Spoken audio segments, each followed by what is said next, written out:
നിലവിളക്ക് കത്തിച്ചിട്ട് അതിൻ്റെ ചുറ്റുപുറം കുട്ടികളെ ഇരുത്തിയിട്ട് ഉം. അതൊരു വലിയൊരു അവരെ സംബന്ധിച്ചുള്ള അവരുടേതായ ഒരു പുണ്യകർമ്മം, ഒരു ഇസ്ലാമിക് പുണ്യകർമ്മമായിട്ട് പുണ്യകർമ്മം എന്ന് വേണ്ടെങ്കിൽ ഇല്ല, ഒരു ആചാരം ഒരു ആചാരമായിട്ട് അവിടെ അവർ ഉണ്ടായിരുന്നേ. അവർ അങ്ങനെ സ്വീകരിക്കുക. വിളക്കത്തിരിക്കുക എന്നൊക്കെ ആ, പറഞ്ഞാലേ വിളക്കത്തിരിക്കുക. പൊന്നാനി ആ വിളക്കത്തിരുന്നാലല്ലോ ആ മൂല്യന്മാരായതുകൊണ്ട് അതെ, അല്ലേ? ഇതൊരു കിതാബിലും പറഞ്ഞല്ല.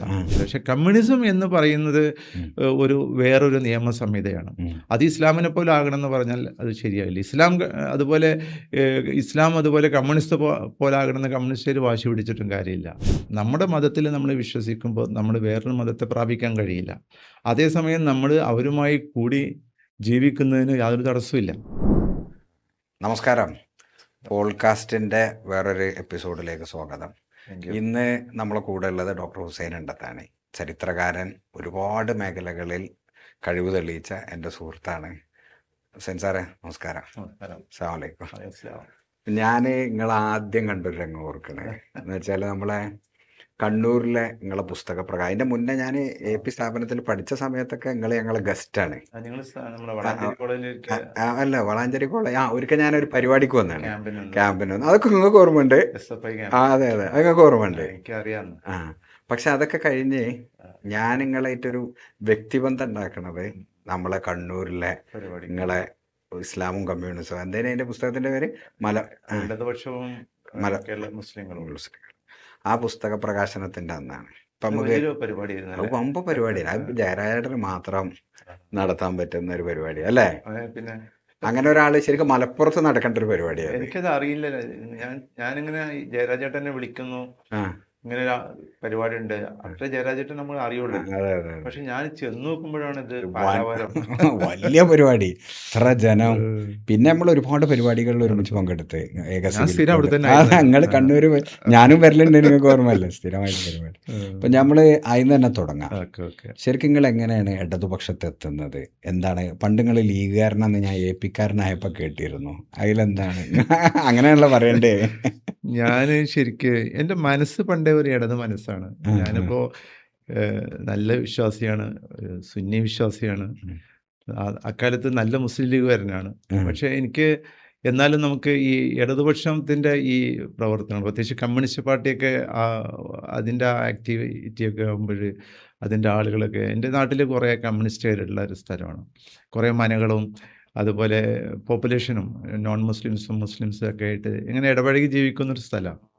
അപ്പോൾ അവിടെ ഇവരുടെ ഈ പ്രവർത്തനമൊക്കെ എനിക്ക് ആകർഷണമാണ്. പക്ഷേ ഒരു വിശ്വാസിയാണല്ലോ, അപ്പോൾ എനിക്കത് പറ്റില്ല എന്നുള്ളൊരു തോന്നലുകൊണ്ട് ഞാൻ ഇങ്ങനെ ജീവിച്ചു പോവുകയായിരുന്നു. പിന്നെ അത് കാലക്രമേണ ഈ 2 ലീഗും ആയല്ലോ. ഒരു ലീഗ് ഇടതുപക്ഷത്തിൻ്റെ കൂടെ പോയപ്പോൾ ഏറ്റവും കൂടുതൽ സന്തോഷം ഒരാളാണ് ഞാൻ. കാരണം എനിക്ക് പ്രവർത്തിക്കാൻ ഒരു വേദി. അപ്പോൾ ഞാൻ ഫാറൂഖ് കോളേജിൽ പഠിക്കണമെന്ന്. അപ്പോൾ അന്ന് ഞാൻ ഈ ലീഗ് ടൈംസിൻ്റെ ആക്റ്റീവായിട്ട് ലീഗ് ടൈംസിന് എഴുതുക, ലീഗ് ടൈംസിൽ പ്രവർത്തിക്കുക, അങ്ങനെയൊക്കെ ആയിരുന്നു. അങ്ങനെ മെല്ലെ മെല്ലെ KP കുഞ്ഞുമൂസയാണ് എൻ്റെ ഗുരു. കാരണം മുമ്പേ അദ്ദേഹം MSF-കാരനായപ്പോഴും ഞാൻ MSF-കാരൻ തന്നെ. പിന്നെ ഈ ലീഗ് 2 ആയപ്പോൾ അദ്ദേഹം ഈ അഖിലേന്ത്യാ ലീഗിലേക്ക് വന്നു. അപ്പോൾ ആ ലീഗുമായിട്ട് സഹകരിച്ച് അദ്ദേഹമാണ് ശരിക്കും എന്നെ ഇങ്ങനെ പൊക്കിക്കൊണ്ടുവരുന്നത്. ഫാറൂഖ് കോളേജിൽ ഞാൻ പഠിക്കാൻ വന്നപ്പോഴേ പിന്നെ എപ്പോഴും ഞാൻ ലീഗ് ടൈംസ് പോകും. അപ്പോൾ ആ ഒരു ബന്ധത്തിൽ ഇങ്ങനെ പാർട്ടിയായിട്ടും ഇടതുപക്ഷമായിട്ട് അടുത്തിരുന്നു. പിന്നെ ലീഗ് ഒന്നായപ്പോഴും ഞാൻ സജീവത ഇല്ലാതായി. എന്നാലും മുസ്ലിം ലീഗായിട്ട് തുടർന്നു. ഞാൻ അധികം എനിക്ക് താല്പര്യം തൂലിക അതിലെഴുതുക, അങ്ങനെ ചന്ദ്രികയിൽ എഴുതുക എന്നുള്ളതായി. തൂലിക യൂത്ത് ലീഗിന്റെ അതൊന്നും ഇപ്പൊ ഇല്ല. അങ്ങനെയാണ് അങ്ങനെ ഒരു ബന്ധത്തിൽ നിന്ന് പിന്നെ നമ്മൾ ഇപ്പോൾ ജലീലിൻ്റെ വരവ് ഇതെല്ലാം ആയപ്പോഴും സ്വാഭാവികമായിട്ട് എൻ്റെ മനസ്സങ്ങോട്ട് കൂടുതൽ ചാഞ്ഞു. പിന്നെ ജലീൽ നിങ്ങളുടെ സുഹൃത്തായിരുന്നു നേരത്തെ? ജലീലിൻ്റെ നേരത്തെ അധ്യാപകൻ എന്നുള്ള ഹിസ്റ്ററി ആണല്ലോ. എൻ്റെ ഒരു ശിഷ്യനെ പോലെ ആയിരുന്നു. കാരണം അത്രയും എന്നെക്കാളും ഇളയ ആളാണ്. പിന്നെ അഖിലേന്ത്യയിൽ പ്രവർത്തിക്കുമ്പോൾ എനിക്ക് അതുപോലെ ET ആയിട്ട് വലിയ ബന്ധമായിരുന്നു. അപ്പോൾ ET നല്ല ചുറുചുറുക്കുള്ള തൊഴിലാളി നേതാവാണെന്ന് നമ്മുടെ മാവൂര്.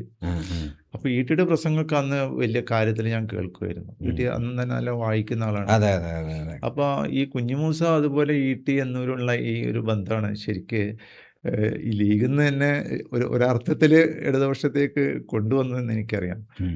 പക്ഷെ പിന്നെ അവരൊക്കെ അവിടെ തന്നെ ആയിരുന്നു. പക്ഷെ ഞാനിങ്ങനെ എൻ്റെ വിദ്യാഭ്യാസം, എൻ്റെ പ്രൊഫഷൻ, ഇങ്ങനെയൊക്കെ അതിൻ്റെ കൂടെ പിന്നെ ഞാൻ എൻ്റെ ഒരു അധ്യാപക സംഘടനയൊക്കെ ഉണ്ടാവുമല്ലോ, ഉം, ഉം. അതൊക്കെ ഇടതുപക്ഷത്തിലാണ് പ്രവർത്തിച്ചിരുന്നത്. അത് ശരി. ആ എന്താണ്? AKPCT ആയിരുന്നു. Okay, okay. അപ്പോൾ പിന്നെ ഈ വായന നമ്മളെ ഒരുപാട് മാറ്റി. അപ്പം ഞാൻ എപ്പോഴും ഇസ്ലാമിനെയും കമ്മ്യൂണിസ്റ്റെയും ഒരുമിച്ച് എങ്ങനെ കൊണ്ടുപോകാം എന്നതിനുള്ള വഴികൾ ഞാൻ തേടുകയായിരുന്നു. അങ്ങനെ ഒരു സാധ്യത എല്ലാ കാലത്തും നിങ്ങൾ ആലോചിച്ചു. ഞാൻ അതാണ് ആ പുസ്തകം ഉണ്ടായത് ഒരു പുസ്തകം ഉണ്ടായത്. ആ പുസ്തകം ഞാൻ ഇപ്പോൾ അടുത്ത കാലത്ത് എഴുതിയതാണ്. പക്ഷേ പലപ്പോഴും ഞാൻ ചിന്തിക്കുമായിരുന്നു, പക്ഷെ എഴുതാനുള്ള ധൈര്യം ഉണ്ടായിരുന്നില്ല. കാരണം എവിടെ നിന്നാണ് പുറത്താക്കുകയെന്ന് അറിയാൻ പറ്റില്ല. AP സംഘടനയിലും ഉണ്ട് അല്ലേ? അവിടുന്ന് പുറത്താകാം അല്ലേ? അപ്പം അന്ന് AP ഒക്കെ ആയിട്ട് വരുന്നുള്ളൂ. കാരണം ഈ AP സംഘടനയിലേക്ക് എന്നെ ആകർഷിച്ചതും ഇവരുടെ ഈ പ്രവർത്തന ശൈലിയും വിദ്യാഭ്യാസത്തിലുള്ള താല്പര്യവും. അപ്പോൾ അതുകൊണ്ടാണ് ഞാൻ അതിൻ്റെ വിദ്യാഭ്യാസ പ്രവർത്തനങ്ങളുമായിട്ടാണ് സഹകരിച്ചത്. അല്ലാതെ ഔദ്യോഗികമായിട്ട് ഞാൻ ഒന്നിലും അംഗമല്ലായിരുന്നു. അവരുടെ സംഘടനയിലൊന്നും ഇല്ലായിരുന്നു. ഞാൻ ഔദ്യോഗികമായിട്ടൊന്നുമല്ല. ഞാൻ നിങ്ങളെ ഓർക്കുമ്പോൾ നമ്മൾ ബുഖാരി പഠിക്കുന്ന സമയത്ത് ഈ മദീന മഖ്ദൂമിലൊരു സമ്മേളനം നടന്നിരുന്നു SSFന്റെ. അതാണ് സാംസ്കാരിക സാമ്രാജ്യത്വം വിസമ്മതിക്കുക എന്നൊക്കെ പറഞ്ഞു. അതിന് ക്ലാസ് എടുക്കാൻ വന്നാണ് നിങ്ങളെ ഞാൻ ആദ്യം കണ്ടൊരോർമ്മ. ഞാൻ അതിലിപ്പോൾ നമ്മളിപ്പോഴേ പുതിയ കാലത്ത് ഇപ്പോൾ KT ജലീൽ CPMന്റെ മെമ്പർഷിപ്പ് എടുത്തല്ലോ. മെമ്പർഷിപ്പ് എടുത്തപ്പോൾ ഒരു പുതിയ ചർച്ച ഉണ്ടായി. വിശ്വാസിക്ക്, നിങ്ങളിപ്പോൾ ഭയങ്കര വിശ്വാസിയാണ്, സുന്നിയാണ്, വിശ്വാസിക്ക് കമ്മ്യൂണിസ്റ്റ് ആകാൻ പറ്റുമോ? നമ്മളിവിടെ കമ്മ്യൂണിസ്റ്റ് പാർട്ടി എന്നുള്ളത് ശരിക്കും ഇവിടുത്തെ ഭരണഘടന അനുസരിച്ചുള്ള ഒരു പാർട്ടിയാണ്. കാരണം ഇപ്പോൾ മുസ്ലിം ലീഗിൽ ഹിന്ദുവിന് മുസ്ലിം ലീഗാകാൻ പറ്റുമോ എന്ന് ചോദിച്ചാൽ പറ്റും. കാരണം അങ്ങനെയാണ് ഇവിടുത്തെ മതേതര റിപ്പബ്ലിക്കിൻ്റെ സ്ഥിതി. അതനുസരിച്ച് ഒരാൾക്ക് ഒരു പാർട്ടി ഉണ്ടാക്കാൻ കഴിയുള്ളൂ. അപ്പോൾ കമ്മ്യൂണിസ്റ്റ് പാർട്ടി എന്ന് പറഞ്ഞാൽ ഇവിടെ ജനാധിപത്യവും സോഷ്യലിസവും ഒക്കെ കൊണ്ടുവരുന്നതിന് എല്ലാവരും അതേ തന്നെ ലക്ഷ്യം. അപ്പോൾ ആ നിലക്ക് ഇവിടെ പ്രവർത്തിക്കുന്ന ആരാണോ ജനാധിപത്യം സംരക്ഷിക്കാൻ, ന്യൂനപക്ഷത്തിൻ്റെ സംരക്ഷണം ആരാണോ ഏറ്റെടുക്കുന്നത്, അതിൽ നമുക്ക് ഭാഗമായിട്ട് പ്രവർത്തിക്കുന്നതിന് ഒരു കുഴപ്പമില്ല. അതായത് മെമ്പർഷിപ്പ് എടുക്കുമ്പോൾ സ്വാഭാവികമായിട്ടും ഈ കമ്മ്യൂണിസ്റ്റ് ആശയം അംഗീകരിക്കുന്നു എന്ന് അയാൾ പറയണ്ടേ? എനിക്കതിനെ കുറിച്ച് അറിയില്ല. കാരണം കമ്മ്യൂണിസ്റ്റ് ആശയം അവതരിപ്പിക്കണം ആവണം എനിക്കറിയില്ല. പക്ഷെ അതേസമയം പറയുന്ന കേൾക്ക് അതിൻ്റെ വലിയ ഭാഗത്തെത്തുമ്പോഴേ ഒരു മതവും ഒന്നും പാടില്ല എന്ന രീതിയുണ്ട് എന്നൊക്കെ പറയുന്നത് കേൾക്കാം. അതൊക്കെ ഏത് പാർട്ടിയുടേതും ഏറ്റവും മേലോട്ട് പോകുമ്പോൾ നമുക്ക് ലീഗിൻ്റെ പ്രസിഡന്റ് ആവാൻ പറ്റുമോ? പറ്റൂല. അത് തങ്ങന്മാരാവണം എന്നുള്ള ഒരു അലിഖിത നിയമമുള്ളതുപോലെയാണ് കമ്മ്യൂണിസത്തിൽ. പക്ഷെ അത് മാറ്റണം. അങ്ങനെ ഒരു മതത്തിൻ്റെ ആളാകാൻ പാടില്ല എന്ന് പറയുന്ന ഒരു നിലപാടുണ്ടെങ്കിൽ അത് ശരിയല്ല. എനിക്കറിയില്ല കേട്ടോ, ഞാനത് വായിച്ചില്ല. പക്ഷെ കമ്മ്യൂണിസം എന്ന് പറയുന്നത് വേറൊരു നിയമ സംഹിതയാണ്. അത് ഇസ്ലാമിനെ പോലെ ആകണമെന്ന് പറഞ്ഞാൽ അത് ശരിയായില്ല. ഇസ്ലാം അതുപോലെ കമ്മ്യൂണിസ്റ്റ് പോലെ ആകണമെന്ന് കമ്മ്യൂണിസ്റ്റുകാർ വാശി പിടിച്ചിട്ടും കാര്യമില്ല. അത് എങ്ങനെ നമ്മൾ സമരസപ്പെട്ടു പോകാൻ കഴിയും? പ്രത്യേകിച്ച് ഇന്ത്യ രാജ്യത്ത് നമുക്ക് ഏറ്റവും പ്രധാന ന്യൂനപക്ഷത്തിൻ്റെ സംരക്ഷണമാണ്. അതുപോലെ മതനിരപേക്ഷത സംരക്ഷിക്കണം, ജനാധിപത്യം സംരക്ഷിക്കണം. ഇത് കോൺഗ്രസിനും കഴിയും, കമ്മ്യൂണിസ്റ്റ് പാർട്ടിക്ക് കഴിയും, മുസ്ലിം ലീഗിന് കഴിയും. അപ്പോൾ ഇതിലേതാണ് നമുക്ക് ഇഷ്ടമുള്ള ഒരു പാർട്ടി സ്വീകരിക്കുന്നു. അതിലപ്പുറമൊന്നും ഞാൻ ചിന്തിക്കാൻ പോകാറില്ല. അതിൻ്റെ പാർട്ടി പരിപാടിയെ കുറിച്ചൊന്നും നിങ്ങൾ അങ്ങനെ ആലോചിച്ചിട്ടില്ല? ഞാൻ അതിൻ്റെ പാർട്ടി പരിപാടിയെ കുറിച്ച് ആലോചിച്ചു. കാരണം ഞാൻ അതിൽ അംഗമല്ലല്ലോ. നിങ്ങൾ പാർട്ടി മെമ്പർഷിപ്പ് ഒന്നും ഇല്ലല്ലോ. പാർട്ടി അനുഭാവിയാണ്, അതിൻ്റെ സഹയാത്രികനാണ്, അവരുമായി യോജിച്ച് പ്രവർത്തിക്കുന്നു. അങ്ങനെ പാർട്ടിയോട് യോജിച്ച് പ്രവർത്തിക്കുന്ന ഒരുപാട് ആളുകളുണ്ട്. അപ്പോൾ ഇപ്പോൾ നിങ്ങൾ നേരത്തെ പറഞ്ഞു ഞാൻ കമ്മ്യൂണിസത്തെ ഇസ്ലാമിനെയും ചേർത്ത് വായിക്കാൻ കുറേ ശ്രമങ്ങൾ നടത്തി. അങ്ങനെ എന്തൊക്കെയാണുള്ളത്? എനിക്ക് എൻ്റെ പഠനത്തിൽ കമ്മ്യൂണിസ്റ്റിൻ്റെ ലക്ഷ്യം ഒന്നാണ്, ഇസ്ലാമിൻ്റെ ലക്ഷ്യം ഒന്നാണ്. ഒന്ന് വിശ്വാസത്തിലൂടെ ആ ലക്ഷ്യത്തിലേക്ക് പോകുന്നു, ഒന്ന് വിശ്വാസമില്ലായ്മയിലൂടെ പോകുന്നു. ഇത് രണ്ട് വഴികളാണ്. അപ്പോൾ രണ്ട് വഴികളും വരുന്നത് ഒന്നിലാണ്, അതായത് അധ്വാനിക്കുന്നവൻ്റെ പാവപ്പെട്ടവൻ്റെ രക്ഷയാണ്. അപ്പോൾ ആ നിലയ്ക്ക് ഇത് രണ്ടും സമന്വയിച്ചില്ലെങ്കിൽ യോജിച്ച് പ്രവർത്തിക്കാൻ കഴിയുമോ എന്നുള്ളത് നമ്മൾ ശ്രദ്ധിക്കണം. കാരണം ഇത് രണ്ടും ക്യാപിറ്റലിസം അല്ല. ക്യാപിറ്റലിസം രണ്ടും എതിരാണ്. പക്ഷേ ഇസ്ലാമിലും ക്യാപിറ്റലിസ്റ്റുകളുണ്ട്, കമ്മ്യൂണിസ്റ്റുകളിലുണ്ട് ക്യാപിറ്റലിസ്റ്റുകൾ. പക്ഷേ അതിൽ നിന്ന് നമ്മൾ എന്ത് ചെയ്യണം? നമ്മൾ ഈ ഇസ്ലാമിൻ്റെയും ഇവരുടെയും ഈ പാവപ്പെട്ടവർക്ക് കൂടെ നിൽക്കുക എന്നതിന് വേണ്ടി ഒരുമിച്ച് നിൽക്കുക തന്നെയാണ് ഒരു മാർഗം. പിന്നെ പലരും പറയും പണ്ട് കമ്മ്യൂണിസവും ഇവരും തമ്മിൽ എതിർത്തിരുന്നല്ലോ. പഴയ കാലത്ത് എതിർത്തിരുന്നു. ഇസ്ലാമും ക്രിസ്തു മതവും തമ്മിൽ ഭയങ്കര എതിർപ്പായിരുന്നില്ലേ? അത്രയൊന്നും കമ്മ്യൂണിസ്റ്റുകളും മുസ്ലിങ്ങളും തമ്മിലുണ്ടായിട്ടില്ലല്ലോ. 9 or 10 കുരിശുയുദ്ധം തന്നെ കഴിഞ്ഞു, അത്രയും അധികം. അതേസമയം യഹൂദന്മാരും മുസ്ലിങ്ങളും തമ്മിൽ ഭയങ്കര സുഹൃത്തുക്കളായിരുന്നു. അപ്പം അതൊന്നും ഓരോ കാലഘട്ടത്തിൻ്റെ രാഷ്ട്രീയ ചിന്തകൾക്കനുസരിച്ച് മാറിക്കൊണ്ടിരിക്കും. മാറ്റം വരും ല്ലേ? മാറ്റം വരും. അപ്പൊ ഇതില് ഇപ്പൊ ആശയതലത്തില് ഇസ്ലാമും ഇതും തമ്മിലുള്ള യോജിപ്പ്, പക്ഷെ ലോക രാഷ്ട്രീയത്തില് അങ്ങനെ എന്തെങ്കിലും ഉണ്ടായിട്ടുണ്ടോ? ഇപ്പൊ ഒരു ഉദാഹരണത്തിന് നിങ്ങള് അൾജീരിയയിലെ ഒരു സംഭവമൊക്കെ നേരത്തെ നിങ്ങൾ ഇംഗ്ലീഷ് പുസ്തകം അതിനെ കുറിച്ച് വരുന്നുണ്ടായിരുന്നല്ലോ, അത് വന്നിട്ടുണ്ടല്ലോ. വന്നു അല്ലേ? എന്തായാലും അതിനെ കുറിച്ച് ഞാനത് കണ്ടിട്ടില്ല. അതിൽ ഇസ്ലാമും കമ്മ്യൂണിസം എന്നുള്ളതിൽ പുസ്തകത്തിൽ ഞാൻ കാൾ മാർക്സിന്റെ ഇസ്ലാമികമായിട്ട് അദ്ദേഹത്തിന് ബന്ധമുണ്ടോ, അതെ, അദ്ദേഹം എന്തൊക്കെയാണ്, എംഗൽസ് എന്താണ് ഇസ്ലാമിനെ കുറിച്ച് പറഞ്ഞത്, അങ്ങനെ സാധനം ഉണ്ടോ? അങ്ങനെ ഒരു പുസ്തകം. അതായത് അദ്ദേഹം എംഗൽസും ഇവരൊന്നും ശരിക്കും മതത്തിനെതിരല്ല അടിസ്ഥാനപരമായിട്ട്. കാരണം പ്രത്യേകിച്ച് യുക്തിവാദത്തിന് വളരെ ശക്തമായി കമ്മ്യൂണിസ്റ്റ് പാർട്ടി എതിരാണ്. യുക്തിവാദത്തിനെതിരാണ് കമ്മ്യൂണിസ്റ്റ് പാർട്ടി. കമ്മ്യൂണിസ്റ്റ് പാർട്ടി മതത്തെ അതാണ് ഞാൻ പറഞ്ഞത്. നിങ്ങൾ ഈ പാർട്ടിയിൽ ഇങ്ങനെ ഒരു നിയമമുണ്ടോ എന്നുള്ളത് എനിക്കറിയില്ല. പക്ഷേ കമ്മ്യൂണിസ്റ്റെ കുറിച്ച് അടിസ്ഥാനപരമായിട്ട് പഠിക്കുമ്പോൾ കമ്മ്യൂണിസ്റ്റ് പാർട്ടി മതത്തെ അപ്പാടെ നിരാകരിക്കുന്നില്ല. ഇപ്പം നമ്മൾ കമ്മ്യൂണിസം ഒരു മതം മയക്കുമരുന്നാണെന്ന് കമ്മ്യൂണിസ്റ്റോട് പറഞ്ഞു എന്നുള്ളത് പറയുമ്പോൾ അതിന് പിന്നിലേക്കുള്ള എന്തൊക്കെ പറഞ്ഞു എന്നുള്ളത് നമ്മളാരും പുറത്ത് പറയാറില്ല. അത് ഈ ക്യാപിറ്റലിസ്റ്റ് മാധ്യമങ്ങളുടെ ഒരു പണിയാണ്. ക്യാപിറ്റലിസ്റ്റ് മാധ്യമങ്ങളാണ് യഥാർത്ഥത്തിൽ ഈ ഇസ്ലാമിനെയും കമ്മ്യൂണിസ്റ്റെയും വളരെ അടുക്കാനാവാത്ത വിധം അകറ്റിയത്. പക്ഷെ അതേസമയം ക്യാപിറ്റലിസ്റ്റുകളും മുസ്ലിങ്ങളും തമ്മിലാണ് ഏറ്റവും ശത്രുത ആവശ്യം. കാരണം നമ്മൾ പലസ്തീൻ്റെ വിഷയം പറഞ്ഞാലും അറബ് ലോകത്തെ വിഷയം പറഞ്ഞാലും ഏറ്റവും കൂടുതൽ ഇവരൊക്കെ ദ്രോഹിക്കുന്നത് ക്യാപിറ്റലിസ്റ്റുകളാണല്ലോ, സാമ്രാജ്യത്വവർക്കാണല്ലോ. എന്നാൽ അവരുടെ കൂടെ നിൽക്കുന്നത് കമ്മ്യൂണിസ്റ്റുകളാണല്ലോ. അപ്പോൾ ആ രീതിയിൽ ഇപ്പോൾ കമ്മ്യൂണിസ്റ്റ് എംഗൽസ് ആവട്ടെ അതുപോലെ മാർക്സ് ആവട്ടെ, മാർക്സ് അൾജീരിയൻ ഈ കമ്മ്യൂണിറ്റിയൊക്കെ ആയിട്ട് വലിയ ബന്ധമാണ്. അൾജീരിയയിൽ ചികിത്സക്ക് പോയിട്ടുണ്ട്. അപ്പോൾ ഈ കാൾ മാർക്സ് തന്നെ പറയുന്നുണ്ട്, ഈ അൾജീരിയയിലെ ജനങ്ങൾ അവിടെ വളരെ അവർ സ്വതന്ത്ര ബോധമുള്ളവരാണ്, അവർ പാവപ്പെട്ടവരോടൊപ്പമാണ്, അത് അവരുടെ പ്രവാചകനിൽ നിന്ന് കിട്ടിയ വിവരമാണ്. പ്രവാചകനെ കുറിച്ച് കൂടുതലൊന്നും അദ്ദേഹത്തിന് അറിയില്ലെങ്കിൽ ആ ജനങ്ങളെ കണ്ടുകൊണ്ട് അദ്ദേഹം ഈ ഇസ്ലാമിനെ എഴുതുന്നുണ്ട്. അതുപോലെ പേർഷ്യൻ പഠിക്കാനുള്ള ആഗ്രഹം. അപ്പോൾ ഇതിലൊക്കെ അവരെന്ത് ചെയ്യുന്നു, ഇസ്ലാമിനെ മനസ്സിലാക്കിയിട്ടുണ്ട്. അതുപോലെ മക്കാമത്തെ ഹരീറി എന്ന പുസ്തകത്തിന്റെ പരിഭാഷയൊക്കെ ഇദ്ദേഹം മാർക്സ് വായിച്ചതായിട്ട് കാണുന്നത്. മക്കാമത്തെ ഹരീറി എന്ന് പറഞ്ഞൊരു പുസ്തകം ഉണ്ടല്ലോ, എന്താണ് എനിക്കറിയില്ല. അല്ല, അതില് ചില ഒരു സാഹിത്യമാണ്. അപ്പൊ അത്തരം പുസ്തകങ്ങൾ വായിക്കാനൊക്കെ അറബ് സാഹിത്യം പഠിക്കാനും ഇതിനൊക്കെ തയ്യാറായിരുന്നു എന്നുള്ളതാണ്. അത് എനിക്കുള്ളത് ഈ അൾജീരിയൻ യാത്രയിലായിട്ട്. അപ്പൊ എന്തായാലും ഇങ്ങനെ ഒരു ഇസ്ലാമുമായിട്ടുള്ള അല്ലെങ്കിൽ അതിന്റെ തത്വങ്ങളായിട്ടുള്ള ഒരു ബന്ധം അദ്ദേഹത്തിന് ഉണ്ടായിട്ടുണ്ട്. പിന്നെ അദ്ദേഹം ഈസ്റ്റേൺ കൺട്രീസിനെ കുറിച്ച് അദ്ദേഹം വളരെ വ്യാകുലനായിരുന്നു. കാരണം സാമ്രാജ്യത്തെ ഇവരെയൊക്കെ ആവാഹിച്ച് ഈ പൗരസ്ത്യത്തിൻ്റെ എല്ലാ ഗുണങ്ങളും പോകും. അതേസമയം അറിയാതെ തന്നെ അദ്ദേഹം പലപ്പോഴും ഈ യൂറോപ്യന്മാർ ചെയ്യുന്നത്, ഈ കൊളോണിയലിസമൊക്കെ പഠിക്കുന്നതിന് മുമ്പ് അദ്ദേഹം കൊളോണിയലിസ്റ്റുകൾ വന്നോട്ടെ, കാരണം രാജ്യങ്ങളെടുത്ത് ഈ അന്ധവിശ്വാസങ്ങളൊക്കെ പോകുമല്ലോ എന്നൊക്കെ അദ്ദേഹം പറഞ്ഞിരുന്നു. പക്ഷെ അത് പിന്നീട് അദ്ദേഹം തിരുത്തുന്നുണ്ട്. ഞാൻ വായിച്ചതിന് തിരുത്തുന്നുണ്ട്. കൂടുതൽ ഇർഫാൻ ഹബീബ് എന്ത് ചെയ്യുന്നുണ്ട്, ഈ മാർക്സ് വീക്ഷണത്തിൽ എന്താണ് കുഴപ്പങ്ങൾ, എന്തുകൊണ്ടാണ് മാർക്സിന് അങ്ങനെ പറയേണ്ടി വന്നത് എന്നതിനെ കുറിച്ച് വളരെ ബൃഹത്തായിട്ടൊരു പഠനം ഇദ്ദേഹം തന്നെ ഇറക്കിയിട്ടുണ്ട്, ഇർഫാൻ ഹബീബ്. പറയുന്നതിന് മുമ്പ് മാർക്സ് എംഗൽസിന് എഴുതിയ ലെറ്ററിൽ എന്താ അൺകൾച്ചേർഡ് മൂർസ് എന്ന് അൺകൾച്ചേർഡ് മൂർസ് എന്ന് പറയുന്നുണ്ട്. അല്ല, അൺകൾച്ചേർഡ് മൂർസ് എന്ന് നമ്മൾ പറയുന്നു, പക്ഷെ ആ മൂർസിന് അതല്ല, അവർക്ക് ഒരുപാട് ബോധങ്ങളും ഉണ്ട്. അവരെ എന്ത് ചെയ്യാണ്, ഈ മൂർസിനെ അൺകൾച്ചേർഡ് എന്നുള്ള ആ ഒരു ഇതിൽ നിന്ന് ഇയാൾ രക്ഷപ്പെടുത്തണം. അങ്ങനെയാണ് പറയുന്നത്. നമ്മള് അൺസിവിലൈസ്ഡ് എന്ന് ഇവരെ പറഞ്ഞ് തട്ടിക്കുകയാണ്. അത് മുഴുവൻ ശരിയല്ല. അത് കാരണം കുറച്ചൊക്കെ ഇയാൾക്കും വിശ്വാസം ഉണ്ടായിരുന്നു, പക്ഷെ അവിടെ പോയപ്പോഴത് മാറി വരികയാണ് ചെയ്യുന്നത്.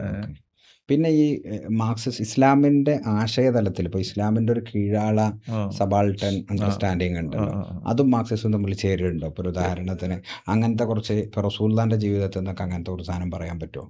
എങ്ങനെ ഇപ്പൊ ഈ മാർക്സിസമായിട്ട് ചേർന്ന് പോകാവുന്ന, ഫോർ എക്സാമ്പിൾ ഈ തൊഴിലാളി വർഗത്തോട്, മിസ്കീനോട്. തീർച്ചയായിട്ടും നമ്മൾ ഇസ്ലാമിനെ വായിക്കുമ്പോൾ തന്നെ ഇസ്ലാം ഈ മതം ഉണ്ടോ മതം ഇല്ലേ അല്ലെങ്കിൽ ദൈവം എത്ര എന്നുള്ളതൊക്കെ, അള്ളാഹു എന്നൊക്കെ പറയുമ്പോഴൊക്കെ അതൊക്കെ യഥാർത്ഥത്തിൽ ഒരു മാനവികമായ ആശയത്തിലേക്കാണ് പോകുന്നത്.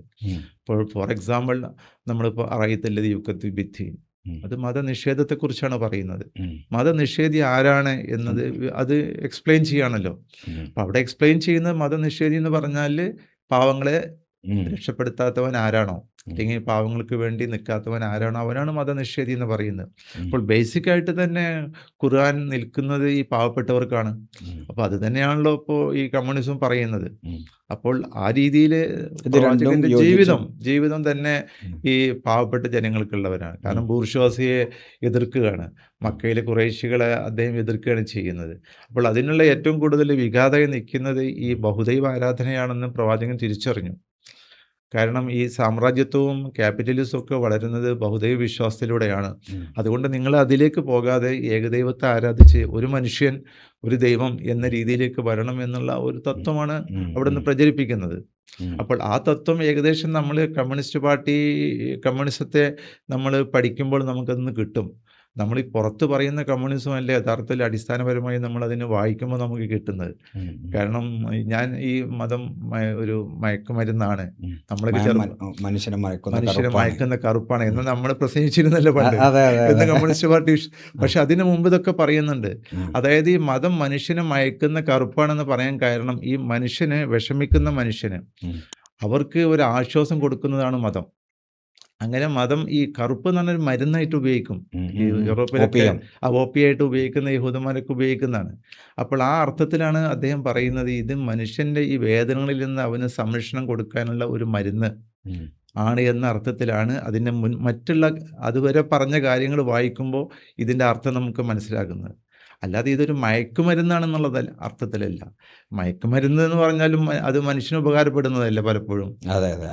ആവശ്യത്തിന് സർജറിക്ക് നമുക്ക് മയക്കുമരുന്ന് വേണ്ടേ, അതെ, ആ തരത്തിൽ അതിന് അത് അത്രേ കാണേണ്ടതുള്ളൂ. ഓക്കെ. അല്ലാതെ അത് വെറുതെ ഒരു വലിയ സ്റ്റേറ്റ്മെന്റ് ആയി കാണും. ഇനിയിപ്പോ നിങ്ങളെ ചരിത്ര അധ്യാപകൻ എന്നുള്ളത് അതെ ഇതോട് ചോദിക്കണമല്ലോ. എന്ന് വെച്ചാൽ ഇസ്ലാം ഇപ്പൊ നിങ്ങൾ ഈ പറഞ്ഞു ഇസ്ലാം ഒരു ഭയങ്കര ഒപ്രസിഡന്റ് കീഴാളന്റെ ഒക്കെ കൂടെ എവിടെ നിന്നാണ് ഇസ്ലാം ചരിത്രത്തില് എവിടെ നിന്നാണ് പിന്നെ അത് രാജവാഴ്ചയിലേക്ക് പോകണം? അതിന് ചോദിക്കാൻ ഞാൻ വേറെ കാരണമുണ്ട്.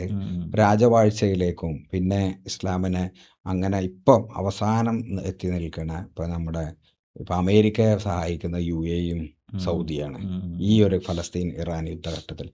അങ്ങനെ ഒരു സാമ്രാജ്യത്വ അനുകൂല ഒരു എന്താ പറയുക അതിനെന്താ പറയുക ഒരു ഭരണകൂടങ്ങളും അല്ലെങ്കിൽ രാജവാഴ്ചയായി ഇത് മാറുന്നതിൻ്റെ ഒരു ചരിത്ര പശ്ചാത്തലം ശരിക്കും അതിൽ ഒരു ഖിലാഫത്ത് ചേഞ്ചസ് ടു മുലൂക്കിയത്ത് എന്ന് പറഞ്ഞിട്ടുള്ള ഒരു കൺസെപ്റ്റ് വരുന്നുണ്ട്. അത് ഈ ഉമവികൾ ഭരണത്തിലേറിയപ്പോഴേ ഏകദേശം റസൂൽ കഴിഞ്ഞു, പിന്നെ റസൂലിന് ശേഷം പിന്നെ 4 ഖലീഫമാർ കഴിഞ്ഞു. ഈ ഖലീഫമാരുടെ കാലത്തിന് ശേഷം ഒരു മാറ്റം ഉണ്ടാവുകയാണ്. കാരണം ഈ മുആവിയ ഭരണത്തിൽ ഏറുന്ന സമയത്ത് അദ്ദേഹം ഈ ഡമാസ്കസിലേക്ക് അദ്ദേഹത്തിൻ്റെ കേന്ദ്രം മാറ്റുന്നു. പിന്നീട് അവിടെ ഒരു ക്യാപിറ്റലിസ്റ്റ് മൈൻഡ് സെറ്റാണ് നമ്മുടെ ആളുകൾക്ക് വരുന്നത്, ഒരു സാമ്രാജ്യത്വം. കാരണം അതിന് ഈ റോമക്കാരോട് ഒരു താല്പര്യം, റോമക്കാരുടെ രീതികൾ ഇവർ ആവിഷ്കരിക്കുകയാണ്. കാരണം ഒരു സുഖലോലുപത, ആഡംബരം, അതുപോലെ മതത്തിൽ നിന്ന് വേറിട്ടുള്ളൊരു നിൽപ്പ്. മതം അതിൻ്റെ ഉസ്താദുമാരെ ഏൽപ്പിച്ചിട്ട് ഇതിൽ ഞങ്ങൾക്കൊന്നും കാര്യമില്ല, അത് അവർ ചെയ്തോട്ടെ എന്നുള്ള ഈ രണ്ടിനും രണ്ടായിട്ട് തരംതിരിക്കുക, അങ്ങനെയുള്ള രീതിയിലേക്ക് ഈ ഉമവികൾ വരികയാണ്. അത് പിന്നീട് വികസിച്ച് അബ്ബാസികളിലേക്ക് പോകുന്നു. പിന്നെ തികച്ചും ഒരു സാമ്രാജ്യത്വ സംസ്കാരമായിട്ട് വളരുന്നു. അപ്പൊ അതിലൊരു എൻ്റെ ചോദ്യം എന്താ വെച്ചാൽ നിങ്ങൾ ചരിത്രം ആയതുകൊണ്ട് അതൊക്കെ ഈ അപ്പൊ മുആവിയക്ക് പഴച്ചു നിങ്ങൾക്ക് അഭിപ്രായം ഉണ്ടോ? മുആവിയക്ക് ഇക്കാര്യത്തിൽ അബദ്ധം പറ്റിയിട്ടുണ്ട്. കാരണം അതുകൊണ്ടാണല്ലോ ഇപ്പോൾ അലി റളിയല്ലാഹുവിനെതിരായിട്ടുള്ള എതിർപ്പ് വന്നിട്ടുള്ളത്. നമുക്ക് വന്ന ഹദീസുകള്, പിന്നെ നമുക്ക് വന്ന ഇപ്പം ഈ പണ്ഡിതന്മാരോടുള്ള സമീപനങ്ങള്, ഭരണകൂടത്തോടുള്ള സമീപനങ്ങൾ, ഇതൊക്കെ മുആവിയ അല്ലെങ്കിൽ ഉമയ്യത്ത് ഭരണകൂടം ഉണ്ടാക്കിയ സാധനമല്ലേ? അല്ല, ഉമയ്യത്ത് ഭരണകൂടം കുറച്ച് ഇസ്ലാം എന്ന് വളരെ അകൽച്ചയിലേക്ക് വരികയും അവർ പൂർണ്ണമായിട്ടും ഒരു ക്യാപിറ്റലിസ്റ്റ് മൈൻഡിലേക്ക് പോവുകയും ചെയ്തു. പിന്നെ അത് രണ്ടും രണ്ടായിട്ട് തന്നെ. അപ്പോൾ യസീദ് എന്ന് പറഞ്ഞാൽ ഒരു കിരാതനായിട്ടാണ് കാണുന്നത്. യസീദിന്റെ കിരാതത്വത്തിന് ഒരു ഇസ്ലാമിക് ക്യാരക്ടർ ഇല്ല. പക്ഷെ അബ്ബാസികൾ വന്നപ്പോഴേ യസീദ് താബിയല്ലേ? സഹാബിയാണോ യസീദ്? അല്ലല്ല. സുൽത്താനെ കണ്ടിട്ടില്ല. ഇല്ലല്ല. താബിയല്ലേ? താബിയാണ്. അതായത് മകനല്ലേ? മുആവിയുടെ മകനാണ്, സംശയമില്ല. അപ്പൊ ഈ ബാക്കി സ്വഹാബത്തിനൊക്കെ വെച്ച് ഇയാള് ഒപ്പിടിച്ചിട്ടൊക്കെ അല്ല. അപ്പൊ ഈ സ്വഹാബികളൊക്കെ ആരും അന്ന് ചോദിക്കാനൊക്കെ ചോദിച്ചതല്ല, ഹുസൈൻ റളിയല്ലാഹുവിന് ചോദിച്ചതല്ലേ ഇത് ഇതുണ്ടായത്, കർബല യുദ്ധം ഉണ്ടായതൊക്കെ ഇതല്ലേ. അപ്പൊ പിന്നെ ഞാൻ ഷിയാക്കൾ പറഞ്ഞത് ശരിയാണ് എന്ന് വരൂലേ? ഷിയാക്കൾ പറഞ്ഞത്, ഷിയാക്കളിലെ സുന്നികൾ ഇത് പറയുന്നുണ്ടല്ലോ. എന്തേ? അതായത് അപ്പോൾ കർബലയിൽ വെച്ച് നടന്നത് ആ ഹുസൈൻ റളിയല്ലാഹുവിന്റെ സത്യത്തിൽ അപ്പോഴുള്ള പ്രശ്നം ആ ഈ ഉമയ്യത്ത് ഭരണകൂടം കൊണ്ടുവന്ന ഇസ്ലാമാണ് നമ്മളെ കയ്യിലുള്ളത്, ആ മറ്റോല് അതിന്റെ റിബലുകളാണ്. ആ. അല്ല, അപ്പൊ അങ്ങനെ അല്ല പറയാൻ ഞാൻ പറ്റില്ല. ഏ, അതായത് ഈ ആ, കർബല യുദ്ധം നടത്ത ഹുസൈൻ എന്ന് പറയുന്ന ഇവരുടെ ഹുസൈൻ റളിയല്ലാഹു എന്ന് പറയുന്ന ഉം, റസൂലിന്റെ പേരക്കുട്ടി പേരക്കുട്ടിയാണ്. ആ പേരക്കുട്ടിയോട് സുന്നി ലോകം മുഴുവനും കടപ്പെട്ട് കിടക്കുകയാണല്ലോ. അല്ല, പക്ഷെ അത് ഇവർക്ക് കറക്റ്റാ. കൂടുതൽ ഇവരെന്ത് ചെയ്തു, ഇവരുടെ ഒരു ഷിയായിട്ട് ഒരു വേർഷൻ ഉണ്ടാക്കിയപ്പോൾ അവർക്ക് അതിനെന്ത് വേണം, കുറേ ഫാക്ടേഴ്സ് വേണം, ഒരു ഹിസ്റ്ററി വേണം. ആ ഒരു ഹിസ്റ്ററി വേണം. അപ്പോൾ എന്തുപോലെ നമ്മൾ RSS വളരുന്നത് മുസ്ലിങ്ങളെ പ്രതി ചേർത്തുകൊണ്ടാണ്. അതെ അതെ അതെ അല്ലാതെ ഒരു അവരൊന്ന് അതെ അതെ അതെ ഒരു ഒരു അദർനെസ് ഒരു ഇട്ടിക്കാം. അദർനെസ് ആ, ഉണ്ടാക്കുകയാണല്ലോ. ആ, അപ്പോൾ ആ അദർനെസ് ഉണ്ടാക്കാൻ വേണ്ടിയിട്ട് ഇവരെന്ത് ചെയ്തു, പ്രവാചക കുടുംബത്തെ ഉപയോഗിച്ചു. ആ. പ്രവാചക പക്ഷെ ഞാൻ കുടുംബം ചോദിക്കണത് അവർ പറഞ്ഞ പോയിന്റ് കറക്റ്റ് അല്ലേ എന്നുള്ള. അല്ല, അവർ ആ പോയിന്റ് ഇവർ പറയുന്ന പോയിന്റ് തന്നെയല്ല അവരും പറയുന്നത്. അല്ല, ഏ ഞാൻ ചോദിക്കണത് യസീദ് തെറ്റായിരുന്നു, യസീദ് തെറ്റാണെന്ന് ആരും പറയുന്നുണ്ടല്ലോ. ഹജ്ജാജ് ബിൻ യൂസുഫ് ആ തെറ്റായിരുന്നു, അതിന് ശേഷമുള്ള ഉമയ്യത്ത് ഭരണാധികാരികളൊക്കെ തെറ്റാണ്ട്. തെറ്റാണ്. അപ്പൊ അത് തെറ്റാണ് പറയുമ്പോൾ മറ്റോലത് ശരിയായില്ലേ? ഉമയ്യത്ത് ഭരണാധികാരികളിൽ ഉം. Umar bin Abdul Abdul Aziz Aziz മാത്രമാണ് ആണ് ശരി. അതിന് ശരിയായ രീതിയിൽ വന്നത്. ആ, അത് സുന്നി ഹിസ്റ്റോറിയൻസും എല്ലാവരും സമ്മതിക്കുന്നതാണ്. എന്ത്, ഉം, മുആവിയയുടെ കാലം തൊട്ട് ഉം. മാറ്റങ്ങൾ മാറി. പക്ഷെ ഇവരെന്ത് ചെയ്തിട്ട് മുആവിയയെ കുറച്ച് രക്ഷപ്പെടുത്തിയിട്ട് അത് യസീദിന്റെ എന്തിനാ അങ്ങനെ ചെയ്യണത്? ഞാൻ യസീദിന്റെ എപ്പോഴും തലയിലേക്ക് ചോദിക്കണത്. ഇടുന്നുണ്ട്. ചരിത്രകാരൻ പാർട്ടിസൺഷിപ്പ് ആകുമ്പോൾ ഉം, അദ്ദേഹം എന്ത് ചെയ്യും വെച്ചാൽ ഒരു വിഭാഗത്തെ സത്യസന്ധമായിട്ട് അദ്ദേഹം അവതരിപ്പിച്ചു കൊടുക്കും. ഉം, ഏ ഉം. പക്ഷേ ഈ ചരിത്രം എന്ന് പറഞ്ഞാൽ ചരിത്രകാരൻ്റെ ഡ്യൂട്ടി എപ്പോഴും ചരിത്രത്തെ സത്യസന്ധമായി അവതരിപ്പിച്ച് കലാപം ഉണ്ടാക്കുക എന്നുള്ളതല്ല. ആ, ആ, ആ, കാരണം ചിലത് എന്ത് പറയും, ഉം. അങ്ങനെയൊക്കെ ഉണ്ടായിട്ടുണ്ട്, ആ, നമ്മൾ ഇനി അത് പറഞ്ഞ് മുറിയാക്കണ്ട. മുറിയാക്കണ്ട. ആ, അപ്പോൾ ഇത്തരം കാര്യങ്ങൾ സിഫീൻ യുദ്ധത്തെക്കുറിച്ചോ ജമൽ യുദ്ധത്തെക്കുറിച്ചോ ഒന്നും ഈ പറഞ്ഞിട്ട് അത് ഇനി മുസ്ലിം ലോകത്തൊരു ഭിന്നിപ്പുണ്ടാക്കാൻ നിൽക്കരുത് എന്ന് പണ്ഡിതന്മാർ തീരുമാനിച്ചതുകൊണ്ട് ഉം, അവർ പറയാതിരിക്കുകയാണ്. ഉം, അല്ലാതെ ഈ യാഥാർത്ഥ്യത്തെ ഇവരാരും നിഷേധിക്കുന്നില്ല. ഉം. അല്ലാതെ ഇത് ഷിയാക്കൾക്ക് അനുകൂലമായിട്ട് ഷിയാക്കൾ ഇതൊക്കെ വിളിച്ചു പറയാണ്. കാരണം അവർക്ക് എന്ത് ചെയ്യണം, ഗ്രിപ്പ് കിട്ടണം. അല്ല, അവർക്ക് ഇത് ആ അവരുടെ ഹിസ്റ്ററി ആണല്ലോ, ആ ഹിസ്റ്ററി അവരുണ്ടാകുന്ന ചരിത്രത്തെ അല്ല, ന്യായീകരിക്കേണ്ട ആവശ്യം അവരാ അവർക്കുണ്ടല്ലോ. ചരിത്രത്തെ അങ്ങോട്ട് ഉന്തി ആ, ഉണ്ടാക്കുകയാണ്. ആ, ആ, എവിടെയാണോ അലിക്ക് കുഴപ്പമുണ്ടായത്, ഉം, ഹസ്രത്ത് അലിയെ ആദ്യം അവരുടെ ഏറ്റവും വലിയ ഒരാളായിട്ട് നിർത്തുകയാണ്. ഉം. അലി നിരപരാധിയാണ്, അലി ഇതറിയണില്ല. അലി ഇതൊന്നും അറിയണില്ല. ആ, അപ്പോൾ ആ, ഈ അലിയെ അവർ കൊണ്ടുപോയി. പിന്നെ ഇമാമുകൾ, അവർ പറയുന്ന ഇമാമുകൾ സുന്നികളുടെ ഇമാമുകൾ തന്നെയാണ്. അത് ഈ ആ ജാഫർ സാദിഖൊക്കെ. എല്ലാവരും സുന്നികൾ ആ, അംഗീകരിക്കുന്നവരാണ്. ആ, ആ. അവരൊരിക്കലും, പക്ഷെ അവർക്കൊരിക്കലും ഒരു ദിവ്യമായ പരിവേഷങ്ങളൊന്നുമില്ല. അത് ആർക്കും ഇല്ല.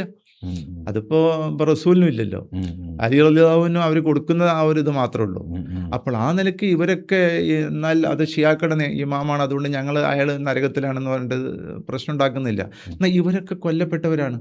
ഉം, ഈ കൊല്ലപ്പെട്ടവരെ സുന്നികൾ കൊന്നതല്ലല്ലോ, ഉം, ഉം. അത് ഭരണാധികാരികൾ കൊന്നതാണ്. സുന്നി ഭരണാധികാരികളാണ് കൊല്ലുന്നത്. ഈ സുന്നി ഭരണാധികാരി എന്ന് പറഞ്ഞപ്പോൾ നിങ്ങൾക്ക് എത്ര വലിയ മദ്യപാനിയാണെങ്കിലൊക്കെ നിങ്ങൾ സുന്നിയാകും. ഉം, ഉം. ഇപ്പൊ സാധാരണ ജനറലായിട്ട് സുന്നി എന്ന് പറയുമ്പോൾ പക്ഷെ അതിലൊരു പ്രശ്നം എന്താ അറിയോ, സുന്നി ഇസ്ലാം എക്സ്പാൻഡ് ചെയ്യുന്നതും അതിൻ്റെ ഡിസ്കോഴ്സുകളെ കൊണ്ടുപോകുന്നതും അതിൻ്റെ ഒരു മെയിൻ സ്ട്രീമിനെ നിയന്ത്രിക്കണവും ഭരണകൂടമല്ലേ? അല്ല, ഞാൻ ചോദിക്കുന്നത്, ഇപ്പോൾ ഫോർ എക്സാമ്പിൾ നിങ്ങൾ സുന്നികൾ തമ്മിലുള്ള ഭരണകൂടങ്ങൾ തമ്മിൽ ഭയങ്കര യുദ്ധങ്ങൾ നടന്നിട്ടുണ്ട്. നമുക്ക് വേണമെങ്കിൽ പറയാം ഇത് രണ്ട് സുന്നികളല്ലേ, പിന്നെ എന്തിനാ അവർ തയ്ക്കുന്നത്? അപ്പോൾ എന്താണ്, ഒരു സുന്നി ഇപ്പോൾ നമുക്ക് തന്നെ പറയാം, കുഞ്ഞാലി മരക്കാർ മാപ്പിളയാണ്. കുഞ്ഞാലി മരക്കാരനെ പിടിച്ചു കൊടുക്കാൻ വേണ്ടി ശ്രമിച്ച പക്കി, അദ്ദേഹം കുഞ്ഞു പക്കിയും അദ്ദേഹം മുസ്ലിമാണ്. അപ്പോൾ നമ്മൾ ആരുടെ പക്ഷത്ത് നിൽക്കണം? രണ്ടും മുസ്ലിമാണെന്ന് നമുക്ക് നിൽക്കാൻ പറ്റുമോ? നമ്മൾ എന്ത് ചെയ്യുന്നു, നമ്മൾ കുഞ്ഞാലി മരക്കാരുടെ പക്ഷം നിൽക്കുമ്പോൾ നമ്മൾ എന്ത് ചെയ്യുന്നു, അത് ശരിയാണ്, അദ്ദേഹം ചെയ്തത് ശരിയാണ്. ആമു സൂപ്രണ്ട് ആരാണ്? ആമു സൂപ്രണ്ട് മാപ്പിള പോരാളികളെ പിടിച്ചു കൊടുക്കാമെന്നാണ്. അയാൾ പള്ളിയിൽ പോകുകയായിരുന്നു. അയാൾ വളരെ നല്ലൊരു സുന്നിയാണ്, പണ്ഡിതനാണ്, ഒക്കെയാണ്. പക്ഷെ നമ്മൾ ആരുടെ പക്ഷത്ത് നിൽക്കുന്നു? അപ്പം അതുപോലെയാണത്. നമ്മളിപ്പോൾ ഈ ആരാണ് സുന്നിയാണോ ഇതാണോ എന്നുള്ളത് അത് അവരുടെ അവകാശവാദമാണ്. പക്ഷെ അവർ സുന്നിയാണോ അല്ലേ എന്നുള്ളത് പണ്ഡിതന്മാരും മറ്റുള്ളവരും കണക്കാക്കേണ്ടതാണ്. ഒരിക്കലും ഹാറൂൺ റഷീദ് ഇവരൊക്കെ വലിയ ഭരണാധികാരികളാണെങ്കിലും അവരൊന്നും ഒരു ഇസ്ലാമിക് ഒരു കാഴ്ചപ്പാടിൽ അവരെ ശരിക്കുള്ള മുസ്ലിങ്ങളായിട്ട് കാണുന്നില്ല. പക്ഷെ വിശ്വാസം സുന്നിയാണ്. അല്ല, ഇവരൊക്കെ എക്സ്പാൻഡ് ചെയ്ത റിലീജിയനാണ്. ഇപ്പം നമ്മൾ ഒരു കാര്യം എന്താ വെച്ചാൽ, നമ്മളിപ്പോൾ സ്പെയിനിലെ ഇസ്ലാമിനെ കുറിച്ച് ആവേശം കൊള്ളുമ്പം അത് ജിബ്രാൾട്ടർ കടന്നുപോയ ജബലു താരിഖിനും അല്ല അമ്രുബിൻ ആരായിരുന്നു ജബൽ താരിഖ് കടന്നത്? ആ താരിഖ് ആ താരിഖ് ബിൻ സിയാദ്. ആ ആ താരിഖ് ബിൻ സിയാദ്. ആ ആ അവർക്കൊക്കെ അവകാശപ്പെട്ട അവർ ഭരണകൂടത്തിന്റെ ഭാഗമാണ്. അല്ല, അതിപ്പോ നമ്മൾ മൊത്തത്തില് നമ്മൾ ഇപ്പോൾ സൗദി അറേബ്യ നമ്മൾ അവകാശപ്പെടുന്നു, ആ UAE നമ്മൾ അവകാശപ്പെടുന്നു. ആ ഇതൊക്കെ അവകാശപ്പെടുമ്പോൾ അതിനൊക്കെ പരിധിയില്ലേ? ഉണ്ട്. ഈ അവിടെ ഒരു ദിവസം അധികം നിൽക്കാൻ പോലും ആ സമ്മതിക്കോ മാപ്പിള എന്ന് ആ പറഞ്ഞിട്ട് മാപ്പിള പറഞ്ഞ് നിൽക്കാൻ പറ്റുമല്ലോ. നിങ്ങളെ വിസ കഴിഞ്ഞാൽ പോലും അല്ല, കയറ്റി വിടൂല. പാകിസ്ഥാനിൽ പറ്റും. ഞാൻ എപ്പോഴും ആലോചിക്കുന്ന ഒരു സാധനം എന്താ വെച്ചാല് നമ്മൾ ഇത്ര ആവേശം കൊണ്ടിട്ടോ UAE കാര്യമില്ല. ഒരു ദിവസം അധികം നിന്നാൽ 200 ദിർഹം ഫൈൻ അടക്കണ്ടേ? നമ്മളിപ്പോ ഇന്ത്യൻ മുസ്ലിമിന് പാകിസ്ഥാനിൽ പോയി നിൽക്കാൻ പറ്റും? എവിടെ നിൽക്കാൻ പറ്റില്ല. കഴിയില്ല. അപ്പൊ ഇതിൽ അതിനിപ്പോ അത്രേ കണക്കാക്കാൻ പാടുള്ളൂ. ഈ ഷിയാക്കള് അവരുടെ ഐഡന്റിറ്റി ഉണ്ടാക്കാനും കീപ്പ് ചെയ്യാനും വേണ്ടിയിട്ട് അവർ ഉപയോഗിച്ച്, പ്രത്യേകിച്ചും മുവഹിദ് ഭരണകാലം വന്നപ്പോഴേ ഉം. അവർക്ക് ഒരു റിലീജിയൻ വേണം. അത് ഈ സെൽജൂക്കൊക്കെയാണ് അവരുടെ എതിർപ്പുകളാണ്. അപ്പോൾ അവർക്ക് എതിർക്കുന്നതിന് വേണ്ടി ഇവർ ഈ സെൽജൂക്ക് സുന്നി ഭരണകൂടം. സുന്നി ഭരണകൂടാണ്. അപ്പൊ ഫാത്തിമികളാണ് ഷിയാക്കൾ. ഫാത്തിമകൾ ഷിയാക്കളാണ്. ആ, ഇനിയിപ്പോൾ ഈ ഫാത്തിമകൾ ഭരിക്കുന്ന കാലത്തൊന്നും പിന്നീട് ഈ ഷിയ സുന്നി ഭയങ്കരമായിട്ട് വൈഡൻ ചെയ്യാണ്. ഈ വൈഡൻ ചെയ്യുന്നത് ഇറാനിൽ വെച്ചിട്ടാണ്. ഉം. അല്ലാതെ ഫാത്തിമകൾ അവിടെ ഭരിച്ചു എന്നുകൊണ്ട് അവർ ഈ സുന്നികളെ നിഷ്കാസനം ചെയ്യുന്നല്ല. ഫാത്തിമകൾ ഈജിപ്തൊക്കെ അല്ലേ ഈജിപ്ത ഭരിച്ചിരുന്നത്? ഭരിച്ചിരുന്നത്. അത് അൽ അസർ അവരുണ്ടാക്കിയതല്ലേ. അത് ശരി, ആ ഇന്നത്തെ ലോകത്തിലെ ഏറ്റവും ആ വലിയ സുന്നി ഭരണം. ലോകത്തിനായിട്ടില്ല. അവിടെ ഇവർ ഭയങ്കരമായിട്ടുള്ള ശത്രുതയില്ല. ശത്രുത ഉണ്ടാകുന്നത് ഇവിടുത്തെ ഈ സാമ്രാജ്യത്വമാണ്. സെൽജൂക്കിനെതിരായിട്ട് ഒരു പ്രതിബിംബം സൃഷ്ടിക്കുന്നതിന് വേണ്ടി ഷിയായിസ്റ്റ് കൊണ്ടുവരാണ്. ഉം, ഉം, ഈ മുവഹിദ് എന്ന ആൾ തന്നെ എന്താണ് ഒരു ഒരു ഒരു സൂഫിയായിരുന്നു, ഉം, ഇതിൻ്റെ സ്ഥാപകൻ തന്നെ. അപ്പോൾ അദ്ദേഹം എന്ത് ചെയ്യാണ്, പിന്നെ ഈ ഈ നിലനിൽപ്പിന് അദ്ദേഹത്തിൻ്റെ ഭരണകൂടത്തിനുള്ള ഒരു അറസ്റ്റിനെ പറ്റി പറയുന്നത് പോലെ ആ, ഒരു മോഡൽ, ഒരു പ്രതിബിംബത്തെ അവർ കൊണ്ട് സ്ഥാപിക്കുകയാണ്. അങ്ങനെയാണ് ശരിക്ക് ഈ ഷിയായിസം ഇങ്ങനെ ഒരു വലിയ പൊളിറ്റിക്കൽ പവറായിട്ട് വരുന്നത്. ഉം. അതിനു മുമ്പ് ഇതൊരു ഐഡിയോളജിക്കൽ ഒരു ഒരു പാർട്ടിയായിട്ടേ ഉള്ളൂ. അപ്പം നമ്മളെ ഇപ്പം ഞാനത് ഇപ്പം അതിൻ്റെ ഷിയാ സുന്നി ചരിത്രം ഒന്നും പറയാനല്ലത് ചോദിച്ചേ, കേരളത്തിലെ ഷിയാ സ്വാധീനത്തെ കുറിച്ചാണ് നാസർക്ക് ഞാനും സംസാരിച്ചത്. അതിനെക്കുറിച്ച് അങ്ങനെ ഒരു സാധനം ഉണ്ടോ? ഞാൻ ഇപ്പം അതിൻ്റെ ഒരു ചരിത്രകാരൻ എന്നുള്ള നിലക്ക് കേരളത്തിൽ ഷിയാക്കൾ തീർച്ചയായിട്ടും ഉണ്ടായിരുന്നു.